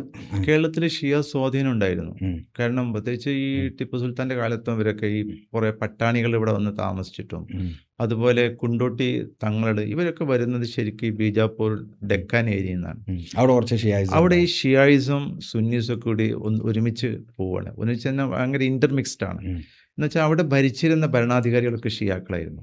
ഈ ബീജാപ്പൂർ ബാമനി, ആ, ഗോൽക്കൊണ്ട, ആ, അതുപോലെ ഇമാം ഷാഹി, ഇമാദ് ഷാഹി, ഹുസൈൻ ഷാഹി, ഇങ്ങനെയുള്ള യൂസുഫ് ഷാഹി, ഇതൊക്കെ ഇവർ ഷാഹി ഡൈനാസ്റ്റി, ഷാഹി ഡൈനാസ്റ്റികൾ മൊത്തം ഈ ഷിയ ഭരണാധികാരികളാണ്. കാരണം അവരൊക്കെ ഈ പേർഷ്യയിൽ നിന്ന് വന്ന് ഇവിടെ താമസിച്ചാണ്. ബാമിനി അവർ മൊത്തം ഷിയാക്കളായിരുന്നു. അപ്പോൾ ശരിക്കും ഒരു ഷിയായിറ്റ് കൾച്ചർ ഇവിടെ ഉണ്ടായിരുന്നു. അപ്പോൾ ഈ ഷിയായിറ്റ് കൾച്ചറും സുന്നി കൾച്ചറും തമ്മിൽ ഇന്റർമിക്സിങ് ആണ്. അപ്പം ഞാൻ നിങ്ങളെ ഈ ടിപ്പു സുൽത്താനെ കുറിച്ച് അതിൽ പറയുന്നുണ്ട്, അത് നമുക്ക് അതിലേക്ക് വരാം. അതിന്റെ മുന്നേ എനിക്കൊരു ചോദ്യം. അപ്പൊ ഇവർക്ക് വേണ്ടിയല്ലേ ഷെയ്ഖ് സൈനുദ്ദീൻ മഖ്ദൂം ഫത്തുഹുൽ മുബീൻ ഡെഡിക്കേറ്റ് ചെയ്തത് ഷാഹി ഭരണാധികാരികൾക്കല്ലേ? അതായത് അത് ബീജാപ്പൂരിലെ ഭരണാധികാരി. ഇയാളല്ല, ഈ ബീജാപ്പൂരിലെ ഭരണാധികാരികൾ സുന്നികളും ഉണ്ടായിരുന്നു, ഷിയാക്കളും ഉണ്ടായിരുന്നു. അലി ആദിൽ ഷാഹി അദ്ദേഹം ഷിയാണ്. അദ്ദേഹത്തിനല്ലേ പുസ്തകം, അദ്ദേഹത്തിനാണ് പുസ്തകം സമർപ്പിച്ചത്. അപ്പോൾ അതേസമയം ഇദ്ദേഹം അവിടെ പണ്ഡിതനായിട്ട് അംഗീകരിക്കപ്പെടുന്നത്, കൊട്ടാര പണ്ഡിതനായിട്ട് മഖ്ദൂം. അത് ഇബ്രാഹിം ആദിൽ ഖാന്റെ, അതായത് അദ്ദേഹത്തിന് ശേഷം വന്ന അയാളുടെ കൊട്ടാരത്തിലാണ്. അപ്പോൾ അയാളുടെ കൊട്ടാരത്തിൽ ഇരുന്നുകൊണ്ടാണ് അദ്ദേഹം ഈ പുസ്തകങ്ങൾ രചിക്കുന്നതൊക്കെ. അദ്ദേഹം ഭയങ്കര സുന്നിയായിരുന്നു. അത് ശരി. മകൻ സുന്നിയായിരുന്നു, വാപ്പ ഷിയായിരുന്നു. അപ്പൊ ഞാൻ പറഞ്ഞല്ലേ, ഇത് അത്രയും ഇതായിട്ട് അങ്ങനെ ഒരു ഡിവൈഡ് വ്യക്തമല്ലാത്ത വിധം. അല്ല, ഡിവൈഡ് വ്യക്തമാണ്. അതായത് ഒരു കൂട്ടർ വരുമ്പോൾ അവർ എല്ലാ ഷിയ ആചാരങ്ങളും ഒഴിവാക്കും. പിന്നീട് ഒരു മുസ്ലിം അപ്പൊ എങ്ങനെ വാപ്പയും മകനും ഷിയ സുന്നിയാണ്? അതോ നമുക്ക് വേണ്ടി ആക്കിയതാണോ? അല്ല, അതാണ് അതിന്റെ ഏറ്റവും വലിയ തമാശ. അവിടെ അവരുടെ ആ ഒരു മാറ്റങ്ങൾ അത്ര ഉണ്ടായിരുന്നുള്ളൂ. അതായത് അവരെന്ത് ചെയ്യുന്നു, നമ്മൾ സുന്നി മുജാഹിദ് തർക്കം ഉണ്ടാകും പോലെ ഈ തർക്കങ്ങളിൽ ഇപ്പോൾ ഒരു പണ്ഡിതനെ കൊണ്ടു നടക്കുന്ന പണ്ഡിതൻ ഏത് വിഭാഗം വെച്ചാൽ ആ പണ്ഡിതന്റെ അടുത്തേക്ക് പോകും. അപ്പൊ ഇദ്ദേഹം അലി ആദിൽ ഷായുടെ കാലത്തുണ്ടായിരുന്ന ഭയങ്കരമായ സുന്നി വിരോധം അത് ഒഴിവാക്കിയിട്ട് പിന്നെ സുന്നി പണ്ഡിതന്മാരെ ലോകത്തിന്റെ പല ഭാഗത്തുനിന്നും അങ്ങോട്ട് ക്ഷണിക്കുകയാണ്. ഇബ്രാഹിം ആദിൽ ഷാ. അപ്പോൾ അങ്ങനെയാണ് സൈനുദ്ദീൻ മഖ്ദൂം അവിടെ പോകുന്നത്. അപ്പോൾ സൈനുദ്ദീൻ മഖ്ദൂം അവിടെ പോയിട്ട് അദ്ദേഹം എഴുതിയ പുസ്തകം അലി ആദിൽ ഷാക്ക് സമർപ്പിക്കുകയാണ്, ബാപ്പാക്ക് സമർപ്പിക്കുകയാണ്. അവിടെ അല്ല ഷിയാണെന്ന് അറിയാം, പക്ഷെ എന്നാലും ഇദ്ദേഹത്തിന്റെ ബാപ്പ തന്നെയാണ്. ആ ഒരു ബഹുമാനം അവിടെ ഉണ്ടല്ലോ. കൊട്ടാരം ഇതാണല്ലോ. അല്ലാതെ നമുക്കറിയാലോ അദ്ദേഹത്തിന്റെ ഫത്വയിൽ മുഴുവൻ എഴുതിയ അദ്ദേഹം അല്ല, അതിൽ ഷിയാക്കളെ കുറിച്ച് വളരെ തെറ്റായിട്ടാണ് പറയുന്നത്. അതതിന്റെ ഐഡിയോളജിക്കൽ ഡിഫറൻസ് ആണ്. ഇതൊരു മുൽക്കാണ്, ഒരു രാജ്യഭരണാധികാരിയാണ്. നമ്മുടെ രാജ്യഭരണാധികാരി മോഡി ആണെങ്കിലും അല്ലെങ്കിൽ ആരാണെങ്കിലും എന്ത് ചെയ്യണം, അവരെ നമ്മൾ അംഗീകരിക്കുന്നു. എതിർക്കാനുള്ളത് ഇപ്പം എതിർക്കാൻ ജനാധിപത്യം ഉള്ളത് കൊണ്ടാണ് എതിർക്കുന്നത്, അല്ലെങ്കിൽ എതിർക്കാൻ പറ്റില്ലല്ലോ. അപ്പോൾ അതുകൊണ്ടാണ് അത് അങ്ങനെ ആവുന്നത്. അല്ലാതെ ഇദ്ദേഹം പിന്നെ അത് എന്തങ്ങനെ ചെയ്തില്ലേ, അതുകൊണ്ട് അദ്ദേഹം ഷിയാക്കളെ അംഗീകരിച്ചില്ലേ എന്ന് പറയുന്നതിൽ അർത്ഥമില്ല. കാരണം അത് ഒരു ഭരണാധിപൻ്റെ ഒരു കാര്യം മാത്രമേ ചെയ്തിട്ടുള്ളൂ. വളരെ ഉറപ്പാണ് ഈ ഇബ്രാഹിം ആദിൽ ഷാ ശക്തമായ സുന്നിയായിരുന്നു. അദ്ദേഹം ഈ സുന്നി പണ്ഡിതന്മാരെ മുഴുവൻ കൊണ്ടുവന്ന് അവിടെയുള്ള ഷിയ ആചാരങ്ങളൊക്കെ അദ്ദേഹം ഒഴിവാക്കിയിട്ടുണ്ട്. പിന്നെ അയാൾക്ക് ശേഷം പിന്നെയും ഷിയ വരുന്നുണ്ട്, അതിനുശേഷം പിന്നെ സുന്നി വരുന്നുണ്ട്. അതനുസരിച്ച് പള്ളികളിലെ ആചാരങ്ങളൊക്കെ മാറ്റും. ഒരാളുണ്ടാക്കിയ ആചാരങ്ങളാവില്ല, പക്ഷെ ജനങ്ങൾ എന്താവും ഇങ്ങനെ ഓരോ വിഭാഗത്തിലേക്കായിട്ട് ഇങ്ങനെ പോകും. അപ്പൊ എല്ലാവരും സുന്നിയും മുജാഹിദും കൂടി സുന്നിയും ഷിയായും കൂടി മിക്സ് ചെയ്തു. അപ്പൊ അത് നമുക്ക് ഈ അവിടെയുള്ള ജനങ്ങളിലൊക്കെ കാണാം, ഇപ്പോഴും കാണാം, അതിപ്പോഴും ഉണ്ട്. അങ്ങനെയുള്ള കുറെ കാര്യങ്ങൾ നമ്മുടെ ഭാഗത്തേക്കൊക്കെ നമുക്കുണ്ടല്ലോ. നമുക്ക് ഇപ്പം നമ്മൾ ഈ പേർഷ്യൻ ആചാരമൊക്കെ നമ്മൾ ഷിയ ആചാരമായിട്ട് വരുത്താൻ പറ്റില്ല. കാരണം നമ്മളെ ഭാഗത്ത് പേർഷ്യൻ അല്ലേ ശരിക്കും, ഒക്കെ ഈ പേർഷ്യൻ ആചാരമാണ്, അത് ഷിയ അല്ല. പേർഷ്യൻ ആചാരത്തെ ഷിയാക്കളും എടുത്തു, സുന്നികളും എടുത്തു. എന്ന് വെച്ചാൽ നമ്മളിപ്പോൾ ഈ തെക്കൻ അറേബ്യയിൽ നിന്നാണ് കുറേ ആളുകൾ ഇങ്ങോട്ട് തങ്ങന്മാരൊക്കെ വരുന്നത്. ഈ തങ്ങന്മാർക്കൊക്കെ ഈ പേർഷ്യൻ ആചാരം വളരെ, കാരണം ആ ഭാഗം ഒരു റസൂലിൻ്റെ കാലം വരെ ഒരുപാട് കാലം അത് ഷിയാക്കളെ ഭരിച്ചിരുന്നത്. എന്ന് വെച്ചാൽ പേർഷ്യക്കാർ, ഷിയ അല്ല. പേർഷ്യൻ സാമ്രാജ്യത്തിൻ്റെ ഭാഗമായിരുന്നു ഈ ഹിറ പ്രദേശം, അതായത് തെക്കൻ അറേബ്യൻ പ്രദേശം മുഴുവൻ. അതിന് ഹിറ ഡൈനാസ്റ്റി എന്നാണ് പറയാം. അത് അന്നൊന്നും ഷിയാക്കൾ ഈ പേർഷ്യൻ ഇല്ല കാര്യമായിട്ട്. ഈ ബുവഹിദ് വരുന്നതിന് മുമ്പ് ഉണ്ടല്ലോ. ഇപ്പോൾ ഇത് റസൂലിൻ്റെ കാര്യത്തിൽ ഇവർ വന്നിട്ടില്ലല്ലോ. ഈ ശരിക്ക് UAE അറബികളൊക്കെ ആരാണ്? ഇറാനികളാണ്. അവിടെ ഈ ബുവഹിദുകൾ വന്നപ്പോൾ സുന്നികളൊക്കെ അടിയപ്പോൾ അവരൊക്കെ ഇങ്ങോട്ട് മാറിയതാണ്. അപ്പം നമ്മൾ UAE അറബിയും സൗദി അറേബ്യയിലും അറബിയും തമ്മിൽ വ്യത്യാസമുണ്ട്. ഇത് ശരിക്കും എന്നാൽ ഇറാനിയൻ അറബികളാണ് UAE ഉള്ളത്, അത് അവരുടെ സ്വഭാവത്തിലുണ്ടല്ലോ. അപ്പോൾ ഇത് ആ ഒരു സംസ്കാരം ഇങ്ങോട്ട് വന്നപ്പോൾ, പേർഷ്യൻ സംസ്കാരം വന്നു, അതൊക്കെ നമ്മൾ ഷിയ സംസ്കാരം എന്ന് പറയരുത്. അതിലൊരർത്ഥമില്ല. ഇനിയിപ്പോൾ നമ്മളെ ഈ മറ്റേ വിഷയത്തിലേക്ക് വന്നാൽ എന്ന് വെച്ചാൽ നാസറൊക്കെ പറയുന്നുണ്ട് ഇയാള് ഷിയ ആചാരങ്ങളൊക്കെ പിന്തുടർന്നിരുന്നു. ആര്? ടിപ്പു സുൽത്താൻ. അദ്ദേഹത്തിന്റെ തൊപ്പിക്കകത്ത് അങ്ങനെ ഷിയായിസത്തിന്റെ അടയാളങ്ങൾ ഉണ്ടായിരുന്നു, അദ്ദേഹത്തിന്റെ ജീവിതത്തിൽ ആകെ ഉണ്ടായിരുന്നു. ശരിക്കും ടിപ്പു സുൽത്താന്റെ അങ്ങനെ ഒരു ചരിത്രം ഉണ്ടോ? നിങ്ങൾ അതിനെ കുറിച്ച് പുസ്തകം എഴുതിയെന്നും പറയുന്നു. ഞാൻ പറയുന്നത് ഇപ്പൊ നിങ്ങൾ സുന്നിയാണല്ലോ. അതെ. നിങ്ങളുടെ ജീവിതത്തിൽ നമുക്ക് പെറുക്കിയെടുക്കണേ ഒരുപാട് ഷിയ ആചാരങ്ങൾ പെറുക്കിയെടുക്കാൻ പറ്റും. ഇല്ലേ? കാരണം നമ്മുടെ നേർച്ച, നമ്മുടെ ഉത്സവങ്ങൾ, ഇതൊക്കെ ഇവര് പറയൽ എന്താണ്? ഇത് പേർഷ്യൻ ആചാരമാണ്. നേർച്ചൊന്നും അറബ് ലോകത്തില്ലല്ലോ. അല്ല, നേർച്ചയൊക്കെ ഈ പേർഷ്യൻ ലോകത്തുനിന്ന് വന്നാണ്. അത് സുന്നികളെ കാലത്ത് തന്നെ ഉണ്ട്. ഈ ഷിയ പിന്നെ വരുന്നില്ല. അപ്പൊ സ്വാഭാവികമായിട്ടും നാട്ടിലെ സംസ്കാരം ഏറ്റെടുക്കൂലേ? നമ്മൾ മുസ്ലിങ്ങൾ, കേരളത്തിലെ ഒരുപാട് സംസ്കാരം നമ്മൾ ഏറ്റെടുത്തിട്ടില്ലേ? അപ്പൊ അതുപോലെ അവർ ഏറ്റെടുത്തു.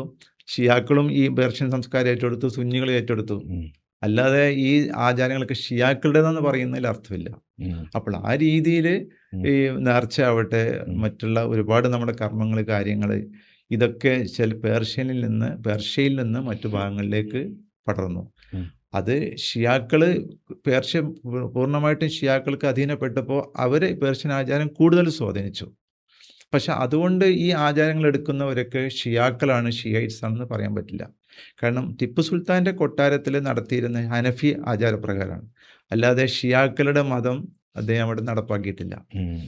അദ്ദേഹത്തിൻ്റെ പള്ളിയിലും അദ്ദേഹത്തിൻ്റെ ഭരണത്തിലും ഹനഫി മദ്ഹബ് പ്രകാരമാണ് ജീവിച്ചിരുന്നത്. അപ്പം അത് തന്നെയാണ് ഏറ്റവും വലിയ സുന്നിയാണെന്ന് തെളിവ്. പിന്നെ സുന്നികളും ഈ ഇമാമുകളും ഒക്കെ വളരെയധികം വാഴ്ത്തിയിരുന്നു. നമ്മളിപ്പോൾ അങ്ങനെ തന്നെയാണ്. ഇപ്പം നമ്മൾ കേരളത്തിലുള്ള സുന്നികൾക്ക് ഹസ്രത്ത് അലിയോട് പ്രത്യേകമായിട്ടുള്ള മമത കാത്തു സൂക്ഷിക്കുന്നവരാണ്. ഇതൊക്കെ ഷിയാക്കളുടെ സ്വാധീനം എന്ന് പറഞ്ഞ് വിടുന്നതിൽ അതൊരർത്ഥമില്ല. പിന്നെ ഈ പേർഷ്യനിലെ ഒരുപാട് ചിഹ്നങ്ങളും കാര്യങ്ങളൊക്കെ നേരത്തെ കേരളത്തിൽ വന്നിട്ടുണ്ട്. അതായത് പേർഷ്യക്കാരുമായിട്ടാണ് നമ്മുടെ ബന്ധം.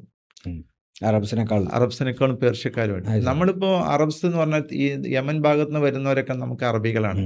പക്ഷെ അവർക്ക് അവരുടെ ആചാരവും സംസ്കാരമൊക്കെ പേർഷ്യനാണ്.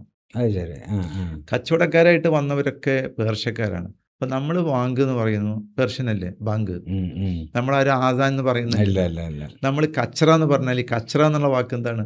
ഒക്കെ പേർഷ്യനാണ്. കാക്കി എന്നുള്ളതും തൊപ്പി എന്നുള്ളതും പിന്നെ നമ്മുടെ ഭക്ഷണത്തിന്റെ കാര്യങ്ങൾ പിക്കിള് സവറ മറ്റേ തുടങ്ങിയതൊക്കെ പേർഷ്യനാണ്. അത് പല കൈവഴികളുടെ വന്നാണ്. അതായത് കുറേ നമ്മൾ മഖ്ദൂമിൻ്റെ ഇതിലൂടെ വന്നിട്ടുണ്ട്. മഖ്ദൂമിൻ്റെ ഈ പേർഷ്യൻ ആചാരമാണ് ഈ കായൽപട്ടണത്തൊക്കെ ഉണ്ടായിരുന്നത്. മഖ്ദൂമിൻ്റെ ഒക്കെ ഈ അദ്ദേഹത്തിൻ്റെ പഠനവും അദ്ദേഹത്തിൻ്റെ സംസ്കാരം ഇതൊക്കെ കൂടുതൽ പേർഷ്യനുമായിട്ടാണ് ബന്ധപ്പെട്ടിരിക്കുന്നത്. കാരണം അവിടെ കുറേ പേർഷ്യക്കാരും താമസിച്ചിരുന്നു. അപ്പോൾ നമുക്കറിയാം ദർസിൽ ഓതുന്ന ഈ കിതാബുകൾ ഇതൊക്കെ പേർഷ്യനാണല്ലോ. അതിൽ ഈ മീസാനിൽ വാക്കൊക്കെ പേർഷ്യൻ. അപ്പൊ ഞാൻ കഴിഞ്ഞ ദിവസേ ഞാൻ മീസാൻ എന്തോരോ അവസരത്തിൽ എടുത്തപ്പോ എന്റെ പിള്ളേർ മൂല്യാർ പറഞ്ഞു ഇതൊക്കെ ഷിയാ സ്വാധീനാണ്. അങ്ങനെ പറയാൻ പറ്റില്ല. അതൊക്കെ പേർഷ്യൻ സ്വാധീനമാണ്. ലമീർ ദറോ ഹുന്ന എന്നൊക്കെ പറയില്ല. ഈ ദറോ എന്ന് പറയണേ ഈ അറബി തന്നെ എത്ര വാക്കുകൾ പേർഷ്യനാണ്. നമ്മൾ വെറും പർദീസ യജൂജ് മൗജൂജ് കഥകളൊക്കെ യഥാർത്ഥത്തിൽ ശരിക്കും പേർഷ്യൻ സ്റ്റൈലാണ്. അതൊക്കെ ഈ കഥകളൊക്കെ അതുപോലെ സ്വർഗ നരകങ്ങൾ ഇതിൻ്റെയൊക്കെ നമ്മൾ അടിസ്ഥാനപരമായിട്ട് പോകുമ്പോൾ ഇതൊക്കെ പേർഷ്യനിൽ കാണണം. പിന്നെ ഈ കച്ചവടകാലത്ത് അവിടുന്ന് കിട്ടിയതൊക്കെ ഉണ്ട്. കാരണം ഈ ലഖ്മിഡ്സ് എന്നൊക്കെ പറഞ്ഞ പേർഷ്യക്കാർ ഒരുപാട് കാലം ഹിജാസ് വരെ ഭരിച്ചതാണ്. അക്കമിനിഡ്സ് ലഖ്മിഡ്സ് എന്നൊക്കെ പറയുന്നത് അതൊക്കെ അവരൊക്കെ ഈ പേർഷ്യൻ സ്വാധീനം അവിടേക്ക് എത്തിച്ചിട്ടുണ്ട്. അറബിക്ക് എന്നാൽ പിന്നീട് കുറച്ച് ഭാഗങ്ങളിൽ അതുണ്ടായി പിന്നെ വളർന്നു വരുന്നതാണ്. പക്ഷേ ഈ സംസ്കാരത്തിൽ കൂടുതൽ സ്വാധീനം പേർഷ്യക്കാണ്. പിന്നെ അറബികൾ മുഴുവൻ പേർഷ്യക്കാരായി. കിതാബുകൾ മുഴുവൻ പേർഷ്യക്കാർ മുഴുവൻ അറബിയിൽ എഴുതാൻ തുടങ്ങി. അപ്പോൾ സ്വാഭാവികമായിട്ടും അവരുടെ ഈ സംസ്കാരമൊക്കെ ഇതിലേക്ക് അറബിയിലേക്ക് വന്നു. ഇതൊക്കെ ഷിയ എന്ന് പറയുന്നതിൽ ഒരർത്ഥമില്ല. അങ്ങനെ പറയണ ഇസ്ലാമിന് ആകെ ഷിയായിസത്തിന്റെ ഷിയായിസ് എന്ന് പറഞ്ഞ ഇസ്ലാം എന്ന് വന്ന ഒരു സാധനം എന്നുള്ളതാണ്. അവര് പേർഷ്യയിൽ വളർന്നതുകൊണ്ട് അവർക്ക് അവിടുത്തെ ആചാരങ്ങൾ കുറച്ച് കൂടുതലുണ്ടായി എന്ന് മാത്രമേ പറയാൻ പറ്റുള്ളൂ. ടിപ്പു സുൽത്താന്റെ വിഷയത്തിൽ ടിപ്പു സുൽത്താൻ പക്കാ സുന്നിയായിരുന്നു. സുന്നി തന്നെയാണ്. കാരണം അല്ലെങ്കിൽ അദ്ദേഹത്തിന്റെ കൊട്ടാരത്തിലൊക്കെ ഈ അവരുടെ മദ്ഹബില്ലേ നടപ്പാക്കുക. പക്ഷേ തെളിവുണ്ട്. അദ്ദേഹത്തിന്റെ ഈ പിന്നെ ഖുദാദ ദൈവത്തിന്റെ സ്റ്റേറ്റ് എന്നാണ് അദ്ദേഹം പറഞ്ഞിരുന്നത്. അദ്ദേഹത്തിന്റെ പള്ളിയിൽ ഇതൊക്കെ ഉണ്ടായിരുന്നത് തന്നെയാണ്. അദ്ദേഹത്തിന്റെ പണ്ഡിതന്മാരിലും വലിയൊരു വിഭാഗം സുന്നികളാണ്. അതേസമയം ഷിയ പണ്ഡിതന്മാരോട് ഇഷ്ടംപോലെ ഉണ്ടായിരുന്നു. അദ്ദേഹത്തിന്റെ ഒരുപാട് ആളുകൾ ഷിയാക്കളായിരുന്നു. അതെന്താ വരാൻ കാരണം എന്ന് പറഞ്ഞാൽ അദ്ദേഹത്തിന്റെ കാരണം ഈ ബീജാപൂരിന്റെ ഇതൊക്കെ ഭാഗമാണല്ലോ. അപ്പൊ ആ ഷിയാക്കൾ അദ്ദേഹത്തിന്റെ ഇതിലുണ്ടായിരുന്നു. ഈ കൊണ്ടോട്ടി തങ്ങന്മാര് ഷിയാക്കളായിരുന്നു. കൊണ്ടോട്ടി തങ്ങന്മാര് ഷിയാക്കളായിരുന്നു. പക്ഷെ അവര് കോടതിയിൽ പോയി എന്നൊക്കെ പറയണ്ടല്ലോ. അതെ, അത് വെച്ചാൽ അവരുടെ ആചാരങ്ങൾ ഇവിടെ കേരളത്തിൽ കൊണ്ടുവന്നത് ആദ്യം വന്ന മുഹമ്മദ് ഷാ അദ്ദേഹം ഒരു സുന്നിയാണെന്ന് അദ്ദേഹം വളരെ വ്യക്തമായിട്ട് പറയുന്നുണ്ട്. പക്ഷെ ഇതുപോലെ ദക്കാനിൽ നിന്ന് വന്നതുകൊണ്ട് നമ്മൾ സ്വാഭാവികമായിട്ടും സംശയിക്കും. പക്ഷെ അതേസമയം അദ്ദേഹത്തിന്റെ ബന്ധുക്കൾ പലരും ഷിയാക്കളായിരുന്നു. അതിപ്പോൾ അദ്ദേഹത്തിന്റെ ഈ രണ്ടാമത് സ്ഥാനം വരുന്ന അദ്ദേഹത്തിന്റെ മക്കളുടെ പെങ്ങളുടെ കുട്ടികൾക്കൊക്കെയാണ്. ഈ പെങ്ങളുടെ മക്കൾ ഇഷ്തിയാഖ് ഷാ എന്നൊക്കെ പറയുന്നത് അവർ ശരിക്കും ഷിയാക്കളാണ്. അപ്പോൾ ഇദ്ദേഹത്തിന്റെ മരണശേഷം ഇവിടുത്തെ സ്ഥാനിയായിട്ട് വന്ന ഇഷ്തിയാഖ് ഷാ ഷിയ ആചാരങ്ങൾ കൂടുതൽ ഇങ്ങോട്ട് കൊണ്ടുവന്നു. അപ്പോൾ അവരെന്ത് ചെയ്തു വെച്ചാൽ ഈ രണ്ടിന്റെ ഇടയിൽ കിടന്ന് കഷ്ടപ്പെട്ടു. കാരണം അവര് കോടതിയിലൊക്കെ ഞങ്ങൾ ഒരിക്കലും ഷിയാക്കളല്ല സുന്നികളാണെന്നാണ് വാദിച്ചത്. അതെ, അവിടെ നിങ്ങളെ പുസ്തകത്തിൽ സെൻസസ് സെൻസസ് അതൊക്കെ നാസർക്ക പറയണ്ടാവും ഷിയാക്കളായിട്ടാണ് സെൻസസിലുള്ളത്. പക്ഷെ ഇവര് സമ്മതിക്കില്ല. കാരണം മുഹമ്മദ് ഷാ ഒരിക്കലും ഷിയാണെന്ന് എവിടെയും പറഞ്ഞിട്ടില്ല. ഷിയാക്കൾ ഷിയാണെന്ന് പറയില്ലേ, അല്ലാതെ അവർ സുന്നിയെന്ന് പറയില്ലോ. ഒരിക്കലും ഒരു ഷിയയും ഞാൻ സുന്നിയാണെന്ന് അവകാശപ്പെടില്ല. ഞാൻ ഷിയാണ്, അത് അവർക്ക് വലിയ അഭിമാനമായിട്ടല്ലേ പറയാം. അപ്പം അതുണ്ടായിട്ടില്ല. പക്ഷേ ഇവരുടെ ആചാരം മൊത്തം ഈ കുണ്ടോട്ടിയിലുണ്ടായിരുന്ന ഷിയായിറ്റ് ടൈപ്പാണ്.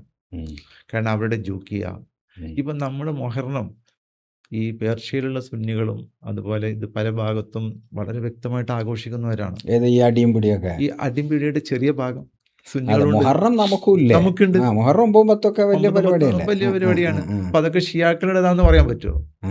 ഇതൊക്കെ പക്ഷെ അതിന് നമുക്ക് മൂസാ നബീന്റെ കഥയൊക്കെ ഉണ്ട് ഇപ്പോ അല്ലേ?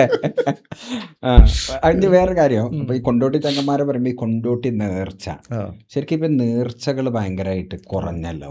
അതിന്റെ ഒരു കാരണം എന്താണ്? ഇപ്പൊ ഒരു വിവാദം അതിന്റെ കൂടെ അല്ല ഇപ്പൊ അതിപ്പോ എല്ലാം കുറഞ്ഞ് എന്ത്? നമ്മളിപ്പോ അതായത് കാലത്തിനനുസരിച്ച് എന്ത് ചെയ്യും, പഴയതൊക്കെ പോകും, പുതിയത് വരും. അല്ല, എന്നാൽ പോലും ഈ ഇപ്പൊ നേർച്ച എന്നൊക്കെ പറയുമ്പോ ഒരു സാമൂഹിക ഉത്സവമായിരുന്നു. ഉത്സവമാണ്.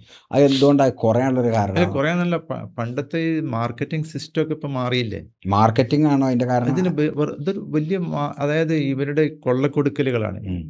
ഈ ഉത്സവം എന്ന് പറഞ്ഞാൽ അതിലെന്താണുള്ളത്? വലിയ കച്ചവടം, ഉം. വ്യാപാരം, ഇതിന് വേണ്ടിയുള്ള ഒത്തുകൂടലാണ്. അതിൽ കുറേ വിനോദങ്ങളുണ്ടാകും. ഉം. ഉം. അപ്പോൾ സ്വാഭാവികമായിട്ട് ഇപ്പം നമ്മളെ ഈ എക്സ്ചേഞ്ച്, ബാർട്ടർ സിസ്റ്റം, ഇതൊക്കെ മാറി മാറി വന്നപ്പോൾ നമ്മുടെ പ്രവർത്തനങ്ങളിൽ അത് മാറി വരും. കാരണം അല്ല, അത് ജനങ്ങൾ മാത്രമേ ഉള്ളൂ അതിന് കാരണം. സാമൂഹികമായ കാരണമല്ല. എന്താ വെച്ചാല് അല്ല പല കാരണങ്ങൾ, പിന്നെ ബാക്കി നമ്മൾ പറയും സാധാരണ അത് മുജാഹിദുകാർ അതെ, വന്നതുകൊണ്ട് അതെ.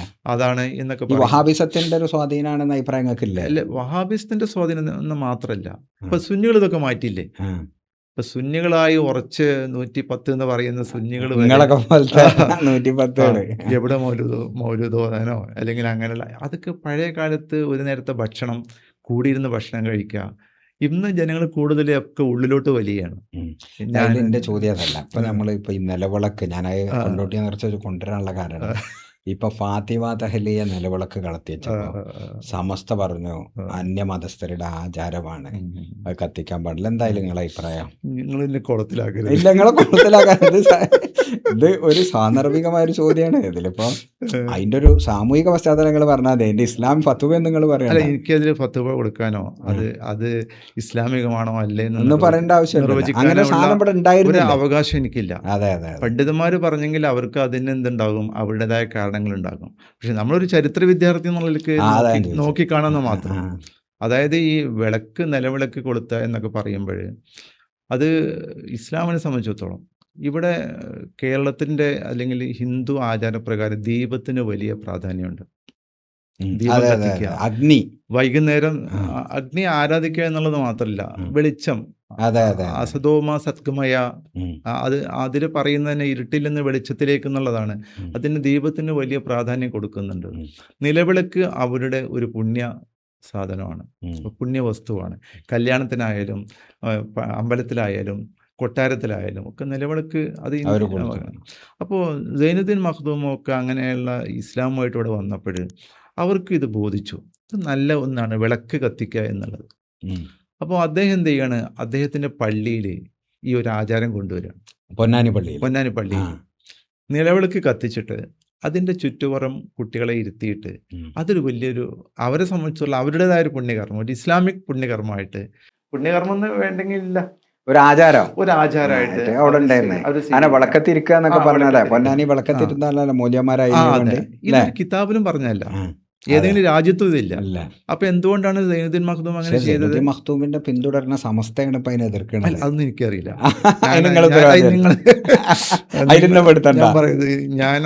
ഞാൻ ചരിത്രപരമായിട്ട് പറയാണ്. അങ്ങനെ കേരളത്തില് നിലവിളക്ക് കൊളുത്തിയിരുന്നു. സമസ്ത പറയുന്നുണ്ടെങ്കിൽ അവർക്ക് പണ്ഡിതോചിതമായിട്ട് അതിന് കാരണങ്ങൾ, ആ കാരണത്തെ ചോദ്യം ചെയ്യാൻ നമ്മളാരുമല്ല. അതൊരു ഉത്തരവാദപ്പെട്ട മുസ്ലിങ്ങളുടെ ഒരു സംഘടനയാണ്. പക്ഷെ നമ്മളിതിനെ എന്താണ് ഇതിന്റെ ചരിത്രം എന്ന് ചോദിക്കുമ്പോൾ, ഇപ്പോൾ നമ്മുടെ സാമൂതിരിയുടെ രാജ്യം അത് ഇസ്ലാമിക രാജ്യമാണ്. അവിടെ ഇസ്ലാമിക രാജ്യത്തിൻ്റെ വിധി എന്താണോ അത് തന്നെയാണ് ഈ സാമൂതിരിയുടെ രാജ്യത്തിന് വേണ്ടി വേണ്ടത് എന്ന അർത്ഥത്തിലാണ് അദ്ദേഹം തുഹ്ഫത്തുൽ മുജാഹിദീനിൽ പറയുന്നത്. അതായത് ഇവിടെ യഥാർത്ഥത്തിൽ ഒരു മുസ്ലിം രാജാവില്ല, പക്ഷെ ഇവിടെ ഭരിക്കുന്നത് മുസ്ലിങ്ങളുടെ സ്നേഹിതനായ സാമൂതിരിയാണ്. അദ്ദേഹത്തിന്റെ കൂടെ നിൽക്കണം എന്നല്ലേ തുഹ്ഫത്തുൽ മുജാഹിദീന്റെ. അപ്പൊ ആ സാമൂതിരിയുടെ ഇവിടെ ദാറുൽ ഇസ്ലാമാണ് എന്ന് വെച്ചാൽ ഇവിടെ ഇസ്ലാം രാജ്യം തന്നെയാണ്. ഇസ്ലാം രാജ്യത്തിൻ്റെ എല്ലാ നിയമങ്ങളും ഇവിടെ ബാധകമാണ്. അതുകൊണ്ട് ഈ രാജ്യം ആരെങ്കിലും ആക്രമിക്കുകയാണെങ്കിൽ നിങ്ങൾ അതിന് വാളെടുത്ത് യുദ്ധത്തിന് ഇറങ്ങണം എന്ന് മഖ്ദൂം പറയാണ്. ഇത് കിതാബിലുണ്ടോ? കിതാബിൽ ഒരു മുസ്ലിം രാജ്യമാണെങ്കിൽ അവിടുത്തെ രാജാവ് ആരായിരിക്കണം? മുസ്ലിം ആയിരിക്കണം. അപ്പോൾ ഇവിടുത്തെ ഈ ഒരു സാഹചര്യത്തിനനുസരിച്ച് ഇത് ഏറ്റെടുത്തുകൊണ്ട് ഇവിടുത്തെ രാജ്യവുമായി ചേർന്ന് ഉം. അങ്ങനെയുള്ള രീതിയാണ് ഇവിടെ വന്ന ഈ മഖ്ദൂം അടക്കമുള്ള ആളുകൾ ചെയ്തത്. അതുകൊണ്ട് ഈ വിളക്ക് കത്തിക്കുക എന്നുള്ളത്, നിങ്ങൾ വിളക്ക് കത്തിക്കുമ്പോൾ നിങ്ങൾ അവരുടെ അവരുടെ വിശ്വാസപ്രകാരമുള്ളത് നമ്മൾ ചെയ്യുന്നില്ല. ഉം. നമ്മളതൊരു കർമ്മമായിട്ട് നമ്മൾ നാട മുറിക്കുന്നു. അപ്പോൾ അവരാണ് നാട മുറിക്കുന്നതെങ്കിൽ അവർ അവരുടേതായ എല്ലാ കർമ്മങ്ങളും ചെയ്തിട്ടായിരിക്കും നാട മുറിക്കുക. നമ്മൾ നാട മുറിക്കുന്നത് എന്താണ്? ഒരു ഒരു ഒരു ആ ഒരു അതെ തുറക്കൽ. അതെ അതെ ആ അത് ഒരു നമ്മൾ എൻട്രൻസ് നമ്മൾ ബിസ്മില്ലി നമ്മളത് മുറിച്ചു. അതെ മുറിക്കുന്നു. അതെ അതെ. അതുപോലെ വിളക്ക് കത്തിക്കുമ്പോൾ അതൊരു ഒരു ഒരു പാല് ആചാരം. കാച്ചൽ. ഇപ്പൊ പാല് പാല് കാച്ചൽ കാച്ചൽ ഒരു കിതാബിലില്ല. ഇല്ലല്ലോ. ആ, അതെ അതെ അതെ. അപ്പൊ അതുപോലെ ചെയ്യുന്നത് പോലെ ഒരു കർമ്മമായിട്ട് നാട്ടാചാരമായി ഒരു കണ്ടാൽ മതി അല്ലേ? നാട്ടാചാരമായിട്ട് കണ്ടാൽ അതിലൊരു മതി. മതപരമായ സാധനം അല്ല, അത് കാണും. മതപരമായിട്ട് ഇനി ഉണ്ടോ എന്നുള്ളത് അവർക്ക് പറയാൻ പറ്റുള്ളൂ. ആലിമീങ്ങൾ പറയട്ടെ. ആലിമ്യങ്ങൾക്ക് പറയട്ടെ. ആ, നാം ഒരു ചരിത്രപരമായിട്ടുള്ള ഒരു കാര്യം നമ്മൾ ഇവിടെ പറഞ്ഞു എന്ന് മാത്രം. മാത്രം. സൈനുദ്ദീൻ മഖ്ദൂം ഈ സാധനം കത്തിച്ചിരുന്നു, വിളക്ക് കത്തിച്ചിരുന്നു. അതിപ്പോ നമുക്ക് ആ അറിയുന്നല്ലേ. അറിയുന്ന കാര്യം. ഇനി അത് രണ്ടാമത്തെ കാര്യം, ഇപ്പൊ അതേ സാധനത്തിൽ തന്നെ ഇപ്പൊ അന്യമത, ഇപ്പൊ ഓണം, ഉം. ഓണത്തിൽ മുസ്ലിങ്ങൾക്ക് പങ്കെടുക്കാൻ പാടുണ്ടോ? ഓണത്തിനോ? അവരുടെ ഭക്ഷണം ഇപ്പൊ അതൊരു മഹാബലി അങ്ങനത്തെ ഒരു മിത്തുമായി ബന്ധപ്പെട്ടാണല്ലോ. ഉം. അതില് എന്താണ് നിങ്ങളെ നമ്മൾ ആ അഭിപ്രായം? മിത്തിന്റെ വിശ്വാസ്യതൊന്നും ഇല്ല. ഇത് കേരളത്തിൽ നമ്മളെ ഒരുമിച്ച് ഭക്ഷണം കഴിക്കാനും ഉം. ഒരുമിച്ച് കളിക്കാനും അത് നമുക്കൊരു കൂട്ടായ്മ ഉണ്ടാക്കുന്നു. അപ്പോൾ പെരുന്നാളിന് അങ്ങനെ തന്നെ. പെരുന്നാളിന് മതപരമായ കാര്യമില്ലേ? പെരുന്നാൾ അല്ല കഴിഞ്ഞിട്ട് അല്ല ആ, പെരുന്നാൾ നമുക്ക് എല്ലാവരും കൂട്ടിയിരുന്ന ഭക്ഷണം അല്ല കഴിക്കൂലേ? അതൊക്കെ കഴിക്കാം. അതല്ല ആ ഞാൻ ചോദിക്കണേ, ആ അതിനൊക്കെ ഒരു മതപരമായ പശ്ചാത്തലം ഉണ്ടല്ലോ. അല്ല, ആ പശ്ചാത്തലത്തെ നമ്മൾ മാനിക്കണം. ആ, മാനിക്കണം എന്ന് പറഞ്ഞാൽ, നിങ്ങൾ ഇസ്ലാം മത വിശ്വാസിയാണെങ്കിലല്ലേ നിങ്ങൾക്ക് പെരുന്നാളിൻ്റെ പശ്ചാത്തലമുള്ളൂ. ആ, നിങ്ങളെ കൂടെ ചോറ് തിന്നുന്ന ഒരു അമുസ്ലിമിന് ആ ആ ഒരു പശ്ചാത്തലം ഇല്ലല്ലോ. ഇല്ല ഇല്ല. പക്ഷേ നിങ്ങൾക്ക് ഭക്ഷണം കഴിക്കുന്നതിന് നിങ്ങൾക്ക് യാതൊരു പ്രതിബന്ധവും ഇല്ലല്ലോ. അത് നിങ്ങൾക്ക് രണ്ടുകൂട്ടർക്കും കഴിക്കാമല്ലോ. അതെ അതെ. അപ്പൊ ഞാൻ ഓണത്തിൽ ഭക്ഷണം കഴിക്കണതിന് കുഴപ്പമില്ല. ഏ, അല്ല, ഞാൻ എന്റെ ചോദ്യം കേൾക്കാൻ മനസ്സിലായില്ല. ഏ? അല്ല, ഓണത്തിൽ നമ്മൾ ഒരിക്കലും അതായത് ഒരു മുസൽമാനെ സംബന്ധിച്ചിടത്തോളം വിശ്വാസം അവരുടെ ഭാര്യമാരെ പോലെയാണ്. ആ. അത് അവർക്ക് മാത്രം അവകാശപ്പെട്ടതാണ്. അത് നല്ലൊരു പറയാനുള്ള. ആ, അത് നമ്മുടെ വീട്, ആ, നമ്മുടെ ഭാര്യ, ആ, നമ്മുടെ കുട്ടി, ആ. ഇത് നിന്റെ കുട്ടിയാന്ന് പറഞ്ഞാൽ നിനക്ക് വരാൻ പറ്റില്ല. ഇല്ല ഇല്ല ഇല്ല. ആ, എൻ്റെ ഭാര്യയാന്ന് നിനക്ക് അവകാശപ്പെടാൻ പറയാൻ പറ്റില്ല. പറ്റില്ല. അതെ അപ്പോൾ അതെ. അതുപോലെയാണ് മതം എന്ന് പറഞ്ഞാൽ അങ്ങനെയാണ്. ഉം, അപ്പോൾ ആ മതത്തിൻ്റെ ആ പരിധിക്ക് നിന്നുകൊണ്ട് എങ്ങോട്ടും പോകാം. ഉം, ഉം, നമ്മുടെ ഭാര്യയായിട്ട് അംഗീകരിച്ചുകൊണ്ട്, അല്ലെങ്കിൽ അത് വിശ്വസിച്ചുകൊണ്ട് ഉം, നമുക്ക് എന്ത് ചെയ്യാം? നമുക്ക് മറ്റുള്ളവരുമായി സഹവസിക്കുന്നതിന് കുഴപ്പമില്ല, ഉം. സഹകരിക്കുന്നതിന് കുഴപ്പമില്ല. അല്ലാതെ വേറെ ആളടുത്ത് പോകുന്നല്ല പറയുന്നത്. അതെ, അതിലൊക്കെ പ്രശ്നമുണ്ട്. ആ, പക്ഷെ അത് പോകാൻ പറ്റില്ലല്ലോ. അതെ അതെ അതെ. നമ്മുടെ ഭാര്യയെ നമ്മൾ സ്നേഹിക്കുന്ന ഒരാൾക്ക് വേറൊരു സ്ത്രീയെ പ്രാപിക്കാൻ പറ്റില്ലല്ലോ. അതെ അതെ അതെ. അപ്പോൾ അതുപോലെയാണ് മതം. നമ്മുടെ മതത്തിൽ നമ്മൾ വിശ്വസിക്കുമ്പോൾ നമ്മൾ വേറൊരു മതത്തെ പ്രാപിക്കാൻ കഴിയില്ല. അതേസമയം നമ്മൾ അവരുമായി കൂടി ജീവിക്കുന്നതിന് യാതൊരു തടസ്സമില്ല. ആ, നിങ്ങൾക്ക് നിന്റെ മതം, എനിക്ക് എനിക്ക് എൻ്റെ എന്റെ മതം. മതം. ലക്കും. ലക്കും ദീനുക്കും വലിയ ദീൻ. ഉം, അതിലത്രേ ഉള്ളല്ലോ. ഉം. ഇപ്പൊ ഞാൻ അതില് ഇതിന്റെ ഒരു തുടർച്ച എന്നുള്ള ആ, ഇവിടുത്തെ ഒരു സാമൂഹിക ഉം, ഒരുമിച്ച് ജീവിക്കലിന്റെ ഒക്കെ ഒരു വശം, നിങ്ങളൊരു പുസ്തകം എഴുതിയാണല്ലോ, ഉം, എന്താണ് ഇസ്ലാം, സൂഫിസം, ജിഹാദ്. ജിഹാദ്. നമ്മൾ മുഖ്യധാരയിൽ നമ്മൾ അതിന്റെ ഒരു ആ, സാധനമൊക്കെ കൊടുത്തിരുന്നു. ആ, നമുക്ക് ഓർമ്മ ഉണ്ടോ ഓർമ്മയുണ്ട്. എന്നറിയില്ല. അപ്പൊ അതിന്റെ ഒരു പശ്ചാത്തലം എന്താണ്? ഇപ്പൊ സൂഫിസം ഭയങ്കരമായിട്ട് ചർച്ച ചെയ്യപ്പെടുന്ന ഒരു കാലമാണ്. അപ്പൊ അതിനൊരു സെക്കുലർ മുഖമൊക്കെ, ഇപ്പൊ ആ, കുറെ സെക്കുലർ സൂഫികളൊക്കെ ഉള്ള ആ, കാലമാണ്. ആ, ആ. സൂഫിസത്തിന്റെ ഒരു ബേസിക് ഇല്ല, ഇൻട്രൊഡക്ഷൻ. സൂഫിസം എന്ന് പറഞ്ഞാൽ അടിസ്ഥാനപരമായി ഇപ്പം നമുക്കറിയാം, റസൂൽ സല്ലല്ലാഹു അലൈഹി വസല്ലം ഹിറാ ഗുഹയിൽ പോയിട്ട് ധ്യാനമിരുന്നു. അവിടെ എന്താണ്? തൻ്റെ ആത്മാവിനെ പ്രകാശിപ്പിക്കാൻ വേണ്ടി, പ്രബുദ്ധനാകാൻ വേണ്ടിയിട്ടാണ് അവിടെ പോയത്. അതിൻ്റെ ഒരു ബഹിസ്ഫുരണമാണ് യഥാർത്ഥത്തിൽ സൂഫിസമായിട്ട് പിന്നീട് വളർന്നു വന്നത്. അതൊരു പ്രസ്ഥാനമായിട്ട് പിന്നെ വളരുകയാണ്.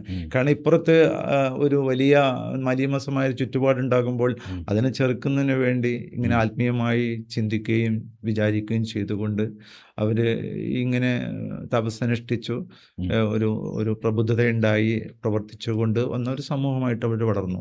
അങ്ങനെയാണ് ഈ സൂഫിസം വളർന്നു വരുന്നത്.